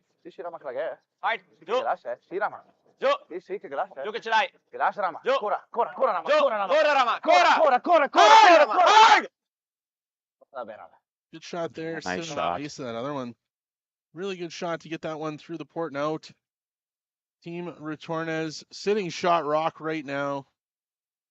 There is quite a few reds building up in the rings. Matt's going to choose to ignore those as he's going to be going hard for the steal here. Absolutely. Got to create some offense. If you can find a way to get one here in 5, or in 6, sorry, force Retornaz to get one in 7, setting himself up for the hammer in 8. Absolutely. That's going to be what's running through his mind right now. Close. Yep. Hard line. Whoa. Trying to sneak it past that red, and they do. Now trying to sit back 4. Joel Retornaz with the sweep and pushes it a long way back, a little further than they wanted. Setting up some backing for Joel Retornaz. I knew it was a little bit heavy. I didn't think they expected it to slide that far. At this point, the 6th end, now with a slight mistake from Team Dunstone. Terzo. Oddio, Team no? Retornaz looked to go for the big No, one se here. noi terzi. Noi terzi. Yeah, like I mean, they can either play a little bit of a tap back like they just mentioned. Hey, they brought up a good point right there. Do we just peel the guard off, keep things as clean as possible? Then there's no trouble for sure. Or do you hit out one of those yellows? Non hai dato tanti problemi. Hit out this side yellow and kick the other red sideways towards the button. That can Finish definitely in be an with option for sure. But they're looking at that peel. And maybe you could make that peel and stick it on that side yellow as well in the 8-foot, which would accomplish both. Pacchetto a cacciapastita con la nostra. Absolutely. I think that was a good team discussion there. I'm glad you understood it because I sure as heck didn't. Yeah, picking up some translation there. Attaboy. Yeah. Good. Terzi non è male. I'm sure your wife would like to go to Italy. She would, yeah. Maybe we could, after this game, you and Joel can sit down, make some plans, meet up in the summer, maybe a round of golf and some wine over in Italy, a good meal. Definitely go for Play some of that wine. over here, Daryl. Don't worry about it. It's close, they got to carve it a bit. Oh, Okay. alrighty, so they peeled it off. That was the main goal. Getting rid of that side one would have been a bonus, but definitely accomplish what they wanted there. Was just kind of clean up things up front, create no problems for them. Team Dunstone trying to find a way here to steal in end number 6. Up against the world number 1, Team Retornaz from Italy. No, I'd like force. Not sitting in a great situation right now for Team Dunstone, so they got to find a way to generate a spot they can put a stone that won't be removed. So now they're talking about trying to bail on this end. Can't come around it, obviously. Like Clean up some reds. freeze this.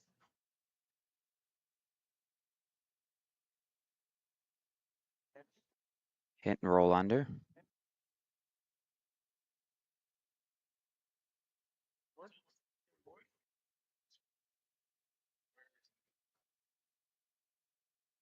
Looks like the team's got buy-in on the hit and roll under with some board weight.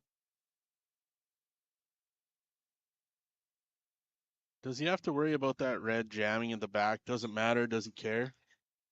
He really doesn't care on that one. He does have a couple other yellows kicking around that should outcount it for right now.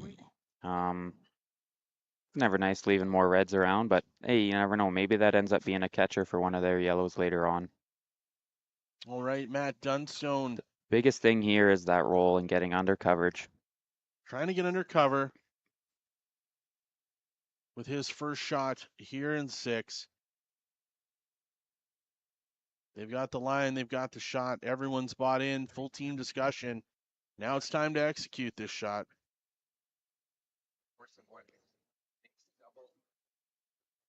Shot will be lane 2. It will be an attempted course of 1, but you'll have to draw a hit for 1 point. So that's Matt Dunstone's first underway. Colton Lott jumping on it quickly. BJ Neufeld calling him off. Looking for it to get there. Needs the hit and roll. Gets the hit. Gets the roll under cover. Oh, what a The finesse red shot. sneaks out. Oh, it spun back a bit at the end. Little bit of unlucky spin back. Yeah, that might. But a great shot there from Matt Dunstone. Think he Setting would've- himself up to try and find a way to steal here in 6. Now Team Retornaz. Everyone coming down to take a look to figure out this one. Again, these guys playing for $100,000 this week, battling it out for an opportunity to get into the corner finals and find their way into an opportunity into tomorrow's semifinal and final.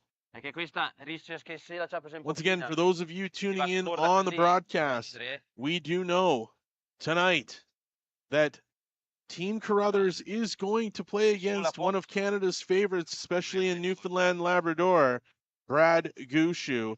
That game will go off tonight, and it is promising to be one of the big ones. We know we're going to get a huge crowd. We're hoping to crack 25,000 people watching that game tonight online. And lucky for you, I won't be on that broadcast. They'll get much smarter people in here than me. But looking forward to that one tonight. Should be a big one. We also know that Team Schwaller and Team Cooey are going to do battle tonight as well. So we're waiting the winners of these two games on the ice, depending on how they finish, because it is based on the world ranking. So as it sits right now, if Team Retornaz was to win, they would finish in the 7th qualifying spot, and they would go up against Nicholas Adine tonight in the quarterfinal. That would mean if Team Botcher was to finalize their win over on 5, they would go up against Team Mowat, which would be an unreal game. All the quarterfinals would be outstanding tonight, with all of the top teams trying to find a way into that matchup. But we got a lot of work to do here yet. As over on sheet number 5, it looks as though Team Botcher. Team Botcher was held to a force of 1 with the hammer in 5. They do have the lead right now. It is 5-2. Botcher over Sturman after 5. Oh, that was close. That was very close. As we watch on the replay, game of inches, millimeters, centimeters, you name it. Is it ever? Like that just whiskered that back yellow. And with that speed, surprised it didn't move further. So we now listen in to Matt Dunstone and BJ Neufeld. And Ryan Harnden making his way down to help. Freeze, I think it's. He's got to plant that. But he's can't. Like he's gonna throw it soft, right? What if we try and get like almost in like 7/8 high and move it a millimeter?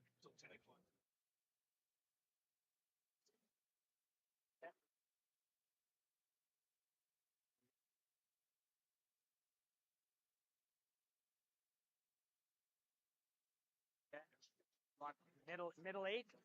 What's middle 8 look like? I think I like that. So as we listen to them figure out what they were going to do with that stone, plan is to draw it in, freeze on the face of that red counter that's biting the button. Just 7/8 on the high side, and just enough to sit shot. It might just bump out a shade, but the tighter they can keep it welded to it, the better chance of them stealing in this end for sure. Just 7/8 on the high side. That is a game of precision right there, Tice. As Matt Dunstone settles in for his final shot here in 6, needing this one to sit 7/8 on the high side to really force Team Retornaz.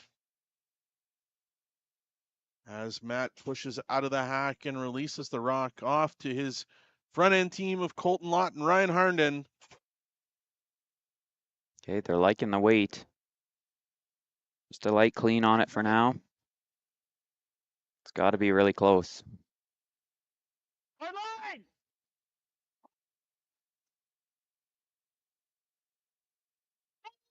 Do it. Really needing to get on top of it. Oh, what a wonderful What a shot. draw there by Matt Dunstone. Sits right on top. So they bumped it just a little bit, a bit of a broom's width separation. Is there enough room for the Retornaz team to pick it out of there or blast it out using that top red? Now, if you do use that top red, and it comes down and that yellow jams on their red, you would leave a steal of 2, possibly 3 for Matt Dunstone. Yeah, that's the risk. You know, depending on how you play that, you could give them the opportunity to get their 2 instead of just stealing 1. So there's definitely risk there. What's the other option? He's looking at the draw, which, you know, he's been pretty bang on with his draw weight. So I wouldn't be surprised if he goes with the draw in the end. A little bit of a safer option. Of course, they definitely want to score here.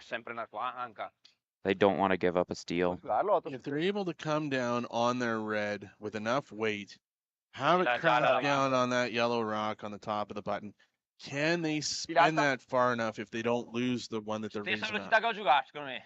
Yeah, I mean, if that red plants right on that yellow and the red should go, and that red should stay right there. But they're going to be trying to keep this either nose or just a little bit on the high side when they're punching this back onto that yellow in order to make sure that that yellow gets moving out of there. Well, they're definitely not drawn.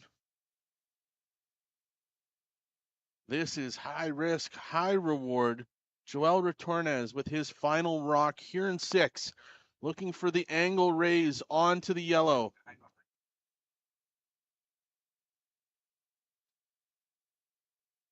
And here we go with the push. He's coming with some good solid takeout weight here. Sebastiano Armand with the sweep. On it the whole way. Oh, and he picked it out. What a shot. What a nice shot. Joel Retornaz with the raise back to get one. It is now 6-4. Team Retornaz. Dunstone holds them to the single as we will head to a break from our sponsors at the Astec Safety Challenge here at the Lloydminster Golf and Curling Center in Lloydminster, Alberta, Saskatchewan.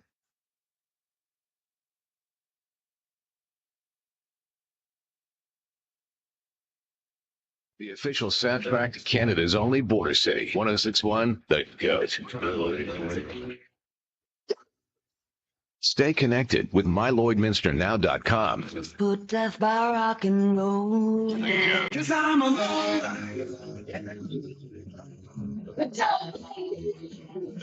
A Lloydminster legend. I listen all day. Everything that rocks. Time to rock. 106.1 The Goat. Hi there. I'm Joseph Rosenberg, the Contact Center Manager for Utility Safety Partners, and we're very proud to be a sponsor of the Astec Safety Challenge. Now, when you're competing in a bonspiel, you gotta dig deep and uncover what's buried and plan each shot. And in life, when you've gotta dig deep and uncover what's buried, well, you have to plan, and that plan needs to involve utility safety partners. When bumping that object in front of you is not an option.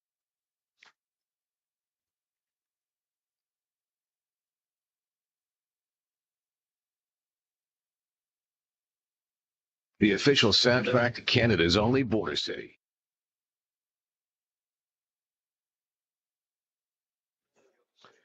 And we're back here in end number 7 in this C-Event qualifier for the quarterfinals tonight, as Team Retornaz was held to 1 in the 6th end by Matt Dunstone.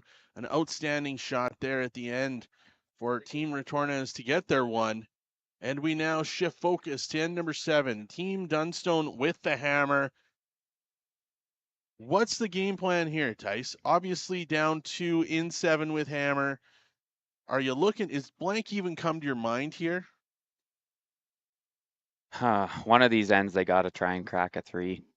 A deuce will be okay. You can tie yourself up coming home and go hard for the steal, but the percentages are pretty high for the other team getting their single in that final end to win the game. So they're going to be trying hard for a 3 here, or else looking for a blank and going for that 3 spot in the 8th end. So starting off with a corner guard there from Dunstone. Obviously, Retornaz had 4 in the 2nd. So you can score big points. It can happen. You need a little bit of luck. Yep. Need some good fortune. But at the end of the day, trying to find 2 or 3 here in the 7th. We'll see how this end develops, as the second rock here for Team Retornaz. This one looks like it might be sliding deep.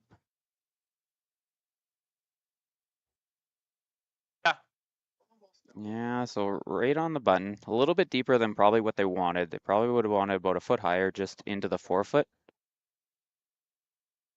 Dunstone's going to be looking at, they coming around, or are they putting up another guard? They are putting up another guard. Looks like another guard trying to sit this one on. The Bar Engineering symbol there, great sponsor of the curling here in Lloydminster. Ryan Harnden with his second here in the 7th. Another corner guard being thrown.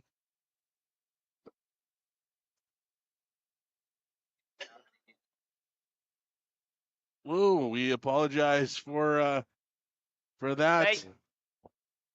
Mr. Dunstone, Santa does not gonna like that kind of language. But as we move on, Just moved on to the naughty list. he's definitely on the naughty list. My goodness. As we move on, Sebastiano Armand with his first here in the 7th end. 5, linea buona. 5, 6, linea buona. 5, 6, linea buona. 5, Looking to throw 6, buona questa. this one into the top of the house. Get it by that top red guard. Bringing this one right in on top of their own. Good shot there by Sebastiano Armand. The Italian team has 2 pretty good stones now behind that tight center guard.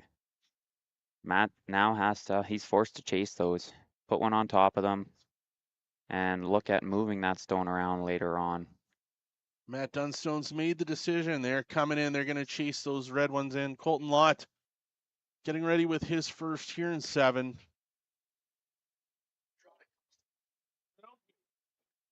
If you have to.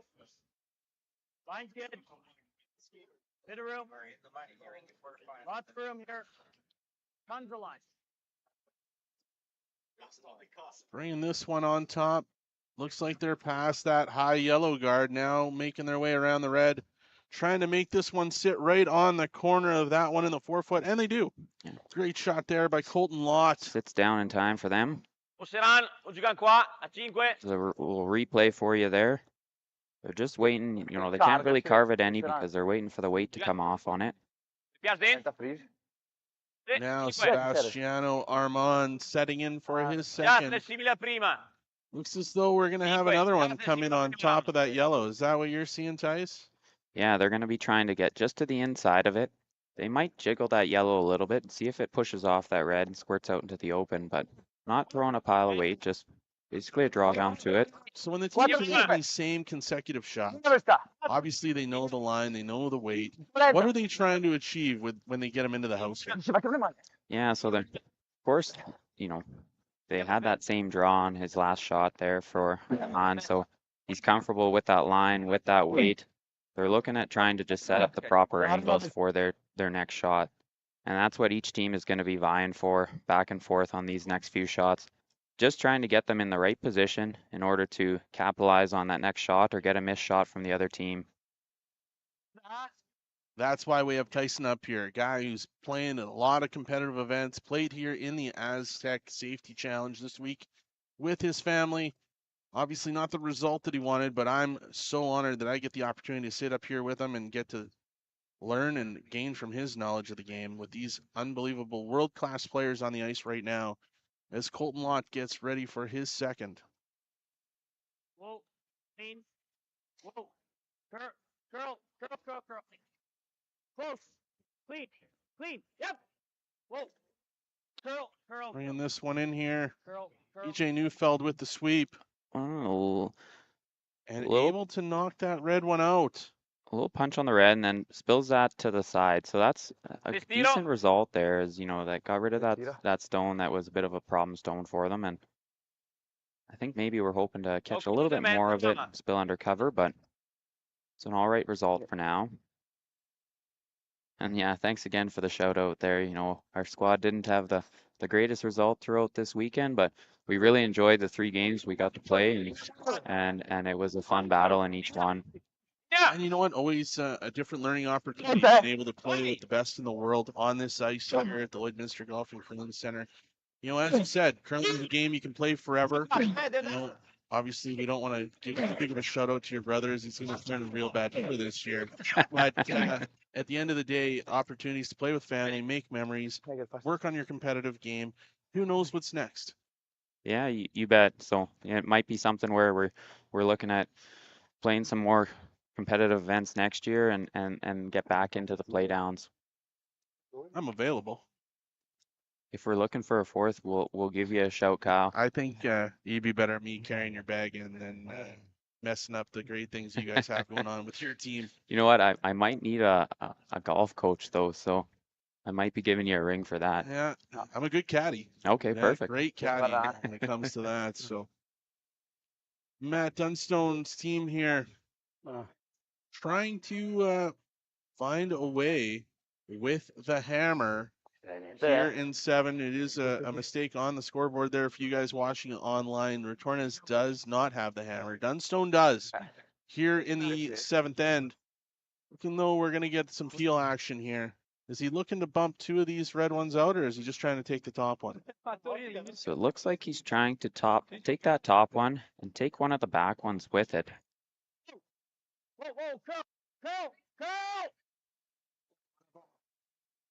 Oh, and it just drives by. So you know what? They were trying to just catch that back one, take one of those back ones just so they don't have both of them to deal with.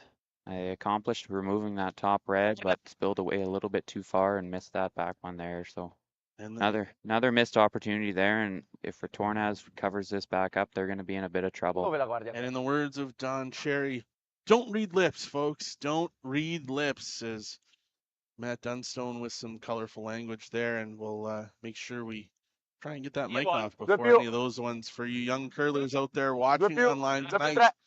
As Amos Mozaner steps in for his shot here with Team Retornaz, looking to leave this one at the top.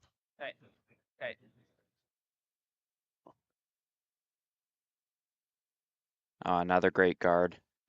Great guard there from Amos Mozaner. Same thing. Sweepers on that one.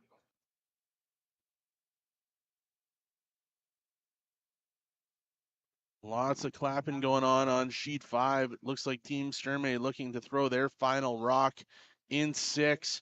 Not 100% sure what's going on over there, as I got Daryl Hanley sitting in front of me, and he's a little stout. But at the end of the day, looks like something is brewing over there. We'll have an update here shortly with what happens. Tyson's locked in to seeing what's happening over there. He'll provide you with an update here shortly. As Matt and his squad are trying to figure out what to play in here now. Over on sheet 5, we've got Botcher sitting 2, and Sturmey looking out on his last stone here right now to draw full 4 for his single. Takes 2 shots to get the shots. Just gotta touch one of them. The sweepers are going hard on it over there. Looks like they're going real hard, trying to get it by. It's looking like it needs to go. They are working it. Trying to get their 1 against facing 2, and he won't. Oh, that's get close. It. That is really close. That is extremely close. They're definitely going to go to a measure, I think, on. It's looking like it's 1 red. 1 red. Team Botcher with the steal. Back to our game. No one cares about what's going on over there. We're worried about what BJ Neufeld's doing right now for Team Dunstone. Looking for the angle raise into the pocket. Oh. And it racks on that red rock at the top of the 12. Game of millimeters. What Dunstone was looking for. Not far off though. It was starting to curl in for them, and maybe it caught him off guard a little bit. Just didn't get the right angle and just chapped off the top red instead. So they're hoping to drive that a little bit straighter back and catch that second or first red there and sit right there. So now if we look at what's happening in the house, we've got 2 red stones sitting 1-2. Dunstone trying to find a way in to make some points here in 7. Definitely not going to be able to blank now. So he's going to have to find a way to score. Doesn't want to give anything up to Retornaz going into the 8th end.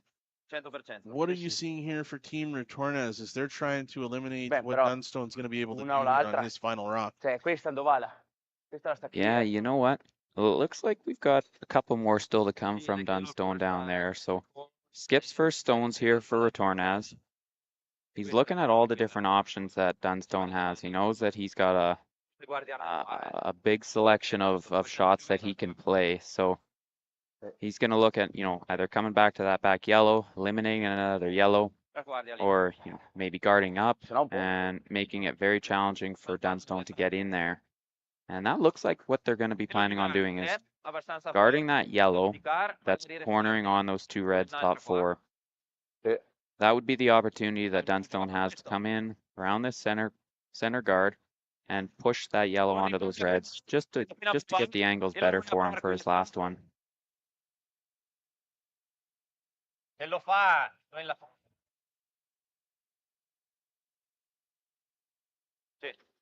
Lots of discussion going on. So it looks like that's what they've decided on. Ora mi pare. La tua che ha spazzato tutta che arriva da 4 era 16.17. 16-15. Joel Retornaz with his first here in 7 without the hammer.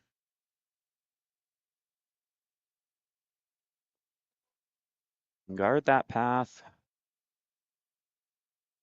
Make Dunstone's first shot a little bit more challenging.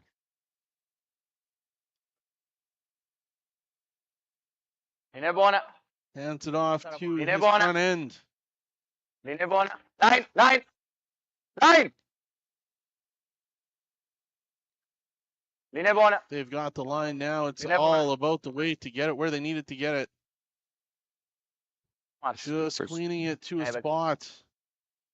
And again, for Skip, doesn't throw many guards in the game, right? Typically, they're hitting.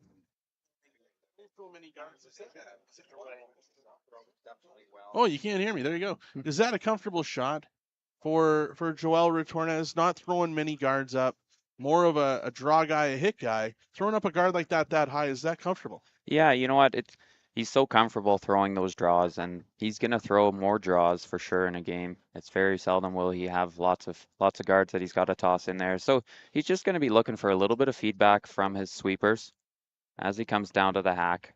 Just discussing on what that weight needs to be, how much he needs to take off of it in order to get that guard in the right spot.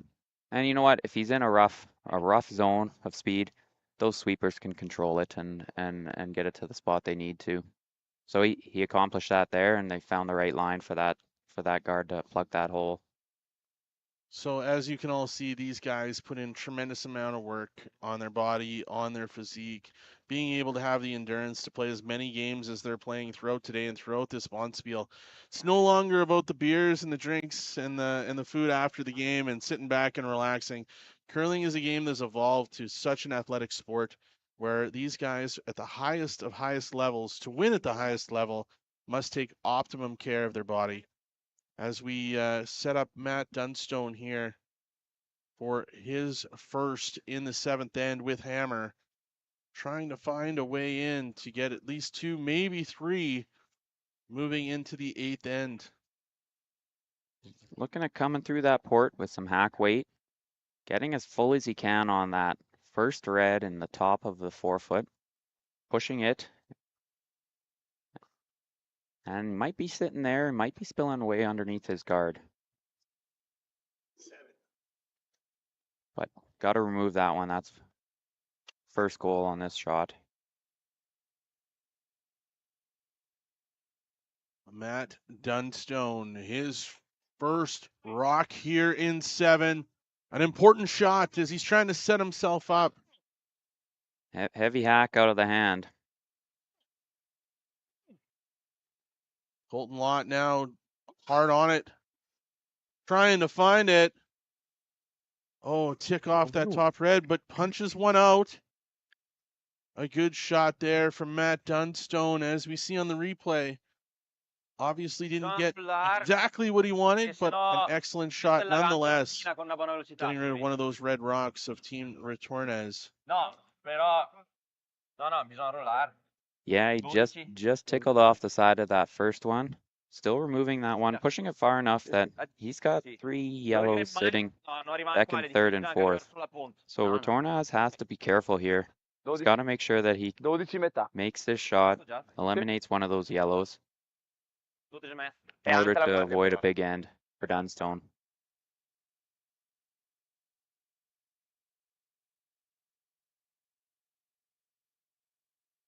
Well, Retornaz here settling in for his final rock here in 7.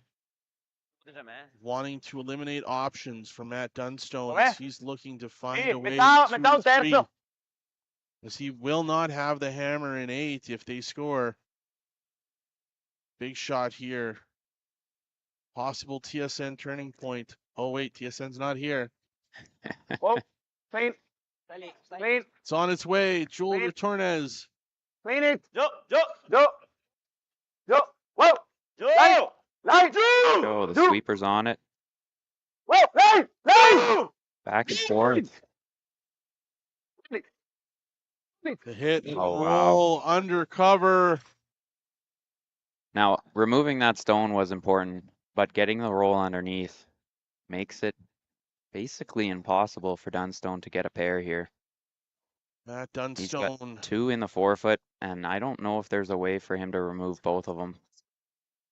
trying to find a way into that port in between the 2 reds. A heck of a shot by the world number 1, Joel Retornaz, putting a lot of heat on Matt Dunstone.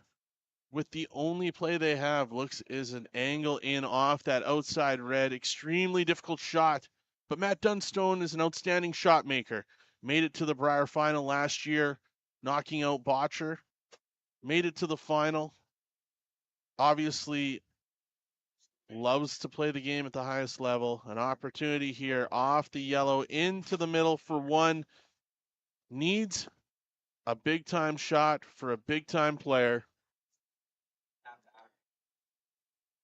Matt Dunstone. He'll be throwing some heat here. He's got to come in off this one and plant it on the one that was just rolling to the back forefoot there. Make or break shot here in 7. For his single.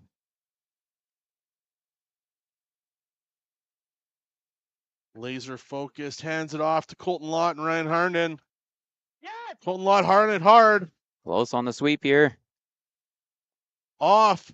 And the roll. Oh, what a dandy. What a dandy. And they get it Nice there. shot. What a shot by Matt Dunstone, facing 2. Able to roll that one in. Wow, that's a big time play from a big time player. That was a nice shot. At the end of 7, Joel Retornaz 6, Matt Dunstone 5. It's going to be a heck of a finish as we come into the 8th end. Joel Retornaz will have hammer, trying to close this one out against Matt Dunstone.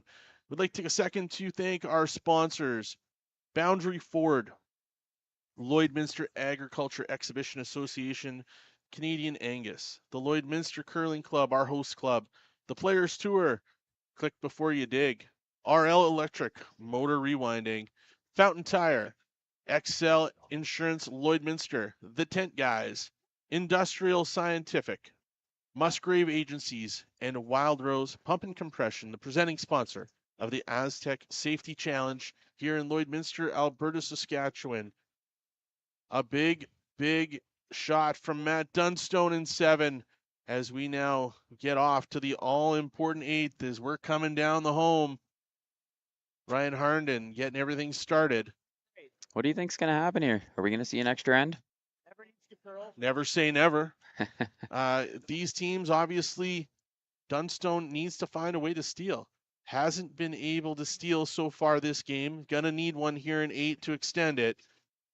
How do you create enough havoc for that steal? Tyson, being a competitive guy, playing at this level, what does he need to do to get a mistake out of Joel Retornaz?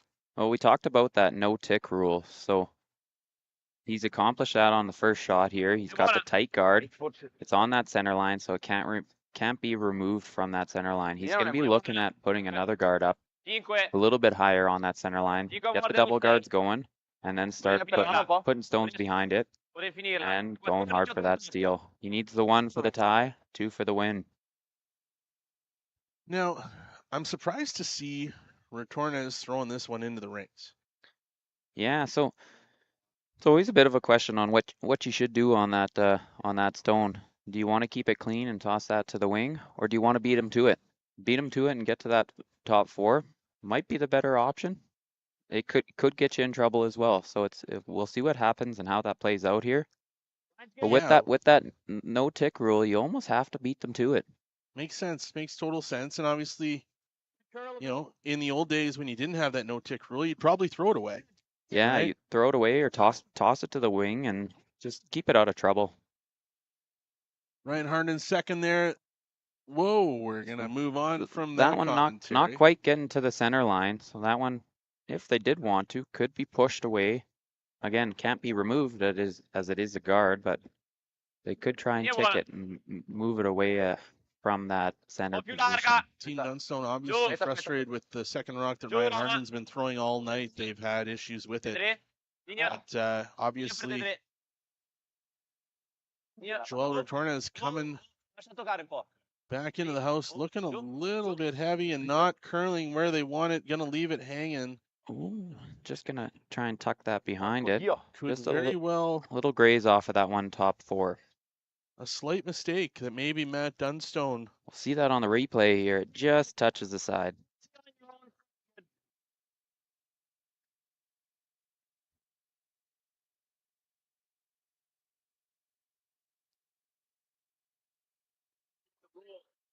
Colton Lott with his first.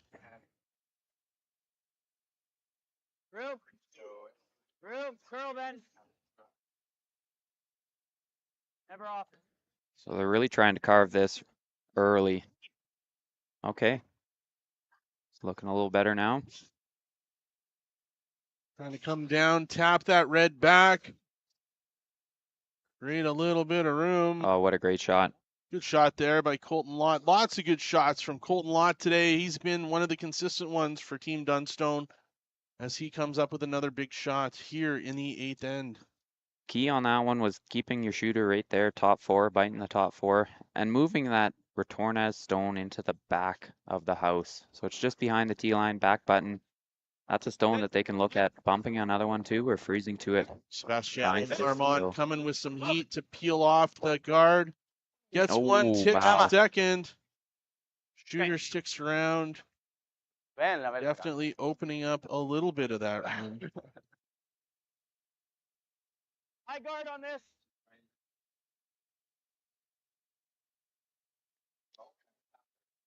Matt Dunstone looking for the high guard Just to make this tough. out of Colton Lott. Colton Lott maybe not agreeing with that call. Or BJ Neufeld asking a few questions of his skipper here. Again, we are in the eighth and final end. Team Dunstone trying to find a way to extend this match to extra ends and a way into the playoffs tonight here at the Lloydminster Golf and Curling Center at the Astec Safety Challenge. The opportunity at $100,000 is now down to 12 rocks in this game. BJ Neufeld coming down to have a conversation. We'll listen in.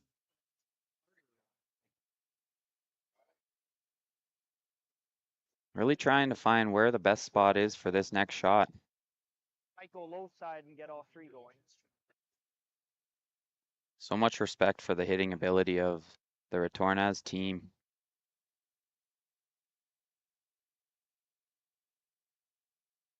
For those of you wondering, Team Mowat has just arrived as I saw Bruce Mowat walk past me just now as they're getting ready for their quarterfinal game tonight. They're waiting to see the winners of these two games before it's decided. They still do not know who they're going to face.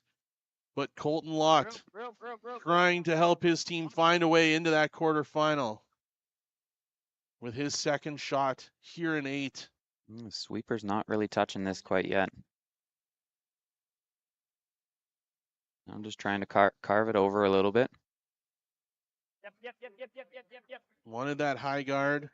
It's basically where they wanted it. Got the high guard.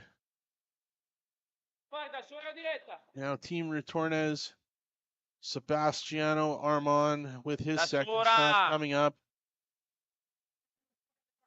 Sì. Looking for the double peel on the guards. Secondo me si avvicini a metà. Here we go. Good Italian pickup there, Tice. Sì, metà. Più scarsa, ma metà dovresti essere buoni. I agree with you, Joel. I think I have no idea what you're saying, but I agree with your call. Here we go. Big weight looking for the double peel. It Bring sounds the like heat. Hard on the curl. Okay. Just Mattia Giovanella with a lot of brush in there, but was only able to get one. Leaving a little bit of yellow in the front of the house and just in the top. Trying to pick this one out. Tight shot. Like if he just moves it, it's bonanza for us. They don't believe they're going to give up. I'd love to see. I'd love if he did. They're pretty comfortable with it.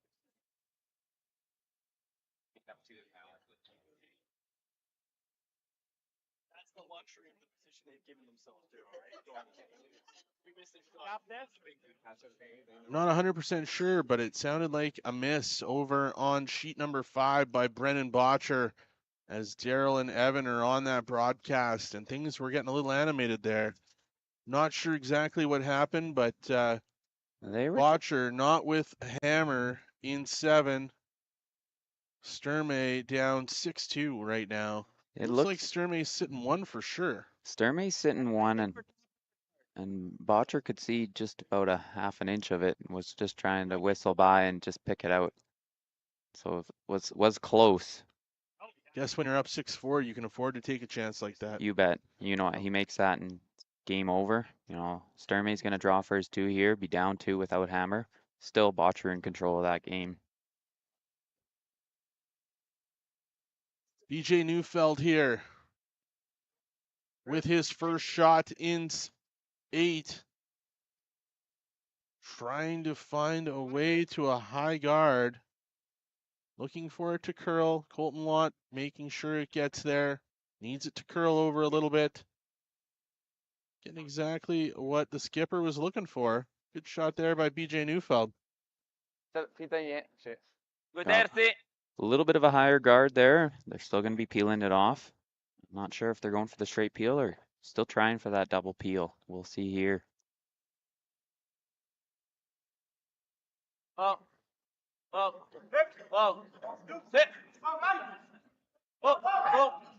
There goes the guard and a tick on that yellow guard again, moving it into the rings.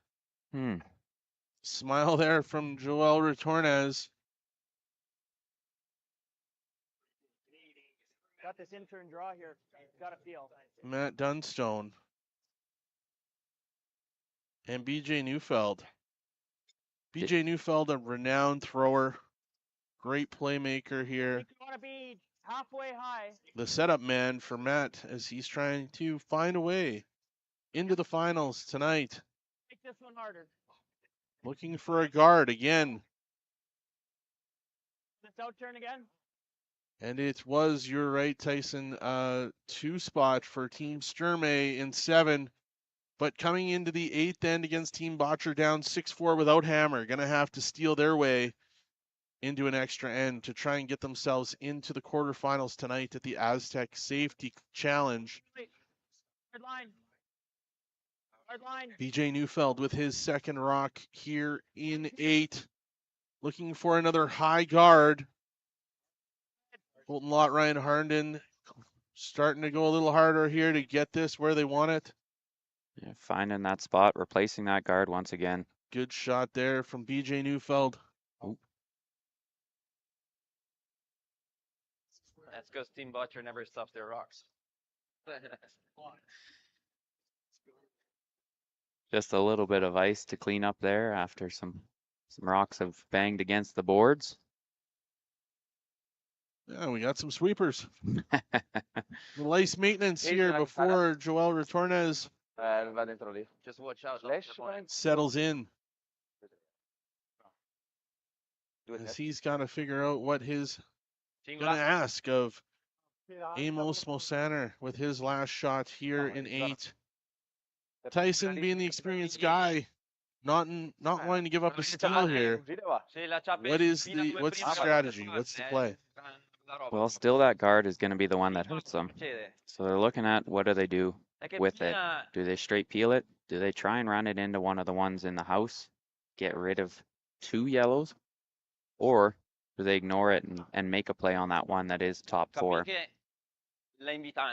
They are still sitting shot stone. Healing the guard. Matt's going to be looking at trying to either draw in or do a little push on that yellow at some point in time. Might be on his first, might be on his second. Chase, no? And I think the peel is still to play. Is there concern with them having those two rocks below the button? Absolutely. Yeah. I mean, they're shot stone for right now, but you're absolutely correct there. They're back house, so they can be froze on. That's exactly how Dunstone's going to get his steal at 1. So do you look at blowing it up? That's what they're talking about too. So you end up trying to make a double on those yellows, but you still leave that guard up top. So if there's a way to get rid of all 3 yellows, that would be ideal. Obviously. But And what about his 2 rocks at the back? From maybe Retornaz? Does maybe he look to taking- maybe get one of those out? Yeah, taking some of those with it. Yep. Right now they're just damaging to him. So let's see if they're going to go for the straight peel. No, I think they're going to be trying to run it in. If there's anybody out there on the live feed that can translate for us, we'd love it right now. But Amos Mosaner stepping in for his second, Just bringing straight, some straight heat. peel. This is coming fast. Straight peel, guard is gone, shooter's gone as well. Surprised it didn't go all the way over to sheet 2 with that heat. And that one is gone. Now, Matt Dunstone, BJ Neufeld.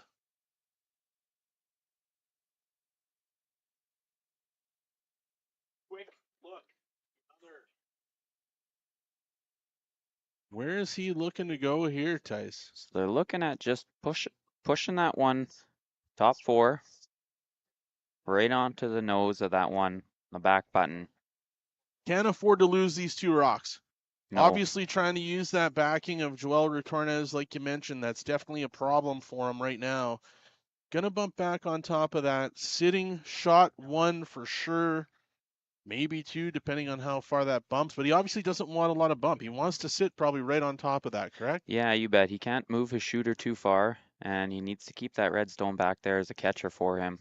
He doesn't want to be greedy here. He's going to be looking to steal 1 Very and nice shot. find a way to get it here. Matt Dunstone with his first here in 8. Hard. Looking for Early on the sweep. back 4 weight. A tap back of the rock at the top of the 4. Fulton Lott on it hard. Ryan Herndon there to support the tap. Oh, what a And the dirty. shot. What a shot by Matt Dunstone with his first shot here in 4. The audience in the MNP VIP lounge applauding that one. As this game just got interesting with 3 rocks left to play on sheet number 4 at the Astec Safety Challenge. As we see on the replay, an outstanding shot from Matt Dunstone. Ice in his veins on that one. Perfect weight. That's exactly what he called. You know, he's got that bumped shot stone. He's got some backing now with it. For those Italian of team you is going to look at blowing this up. watching on the broadcast, you have to be impressed with that shot from Matt Dunstone. Now, Joel Retornaz, your time to reply, as he needs to find a way to hold Matt Dunstone off the board here in 8 so he can get that win and not go into extra ends. Obviously, these teams, a lot of curling so far today.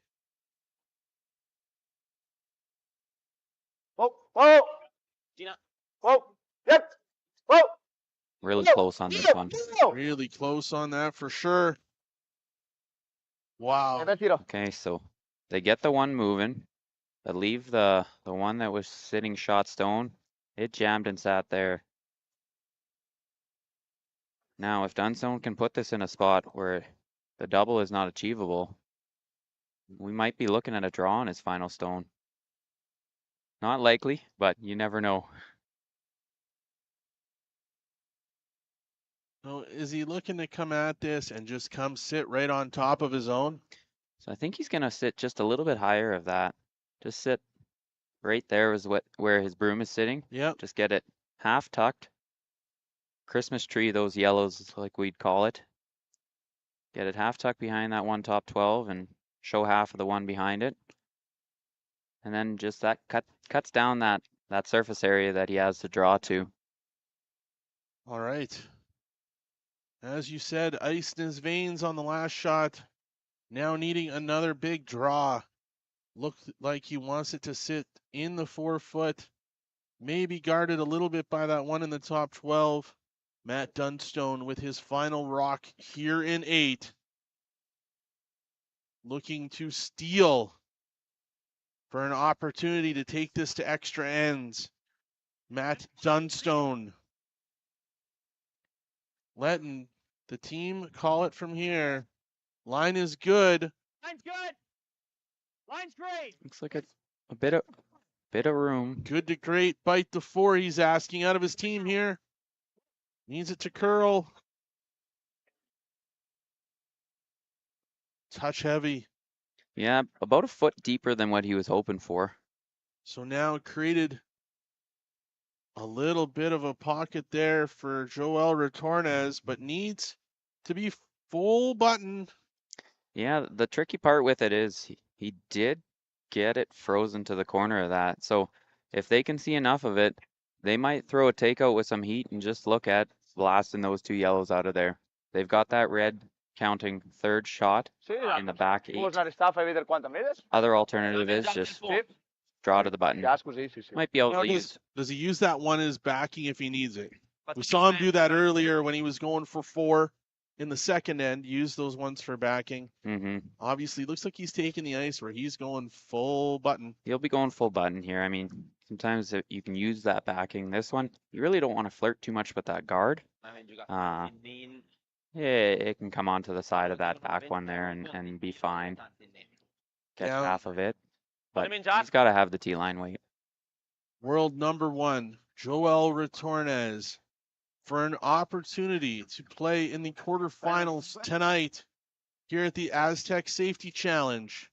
Settles in for his final rock in this C-Event qualifying game. Tyson getting the stopwatch out. We're going to know in less than 10 seconds. Handed it off to the team. No sweeping at all. Is it heavy, Tyson? I think he's pretty close. He's very close. The sweepers love it right now. Sweepers love it. For the win, Joel Retornaz. He was just a smidge warm with that weight, so they carved it in a little bit just to use that backing, like you said. Gets the win, and Retornaz will play tonight against Nicholas Edin in a quarterfinal match at the Astec Safety Challenge. What a game. A big lead to start for Retornaz in 2. Dunstone battles back throughout the game, putting pressure on these guys. A massive win at 7-5. Tyson, what are your thoughts on what was an outstanding game? Well, after N2, when it opened up, I thought this thing was going to be over a lot earlier. That Dunstone team sure impressed us all today. Battling back, making a lot of great shots down the last couple ends here. And, you know, Joel Retornaz with that final draw, he, no hesitation with that one, puts it right on the pin. Uses a little bit of the backing, but he had that there for him. So a great game by both teams, and Retornaz is into the qualifying round. Now Retornaz will be going into their 4th game of the day at 7 o'clock. Ryan Fry coming out there now, high-fiving the team. These guys are going to get a quick break. It is going to be a quick break as they're going to be back on the ice at 7:30 against Nicholas Edin. An international matchup here. 2 of the top teams in the world. World number 1 versus world number 5 in that quarterfinal matchup. Also, for those of you tuning in online, 487 of you, thank you for the opportunity for Tyson and I to broadcast this game for you, and the over 2,000 people on Curling Zone right now. Thank you very much. We've enjoyed bringing this to you. A reminder, Brad Gushu is going to go at it tonight and will be a feature game for all of you in Newfoundland, Labrador that are just getting home from the pub.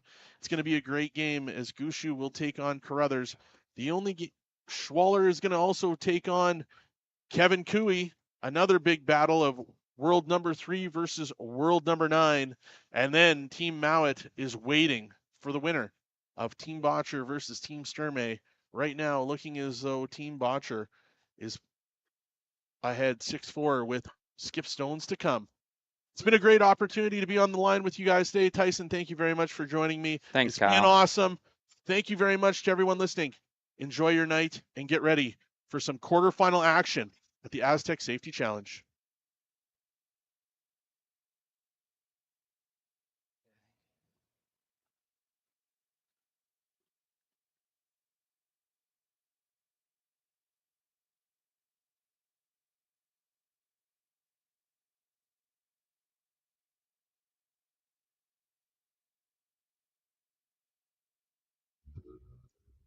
Hi there. I'm Joseph Rosenberg, the Contact Center Manager for Utility Safety Partners, and we're very proud to be a sponsor of the Astec Safety Challenge. Now, when you're competing in a bond spiel, you gotta dig deep and uncover what's buried and plan each shot. And in life, when you've gotta dig deep and uncover what's buried, well, you have to plan, and that plan needs to involve utility safety partners. When bumping that object in front of you is not an option.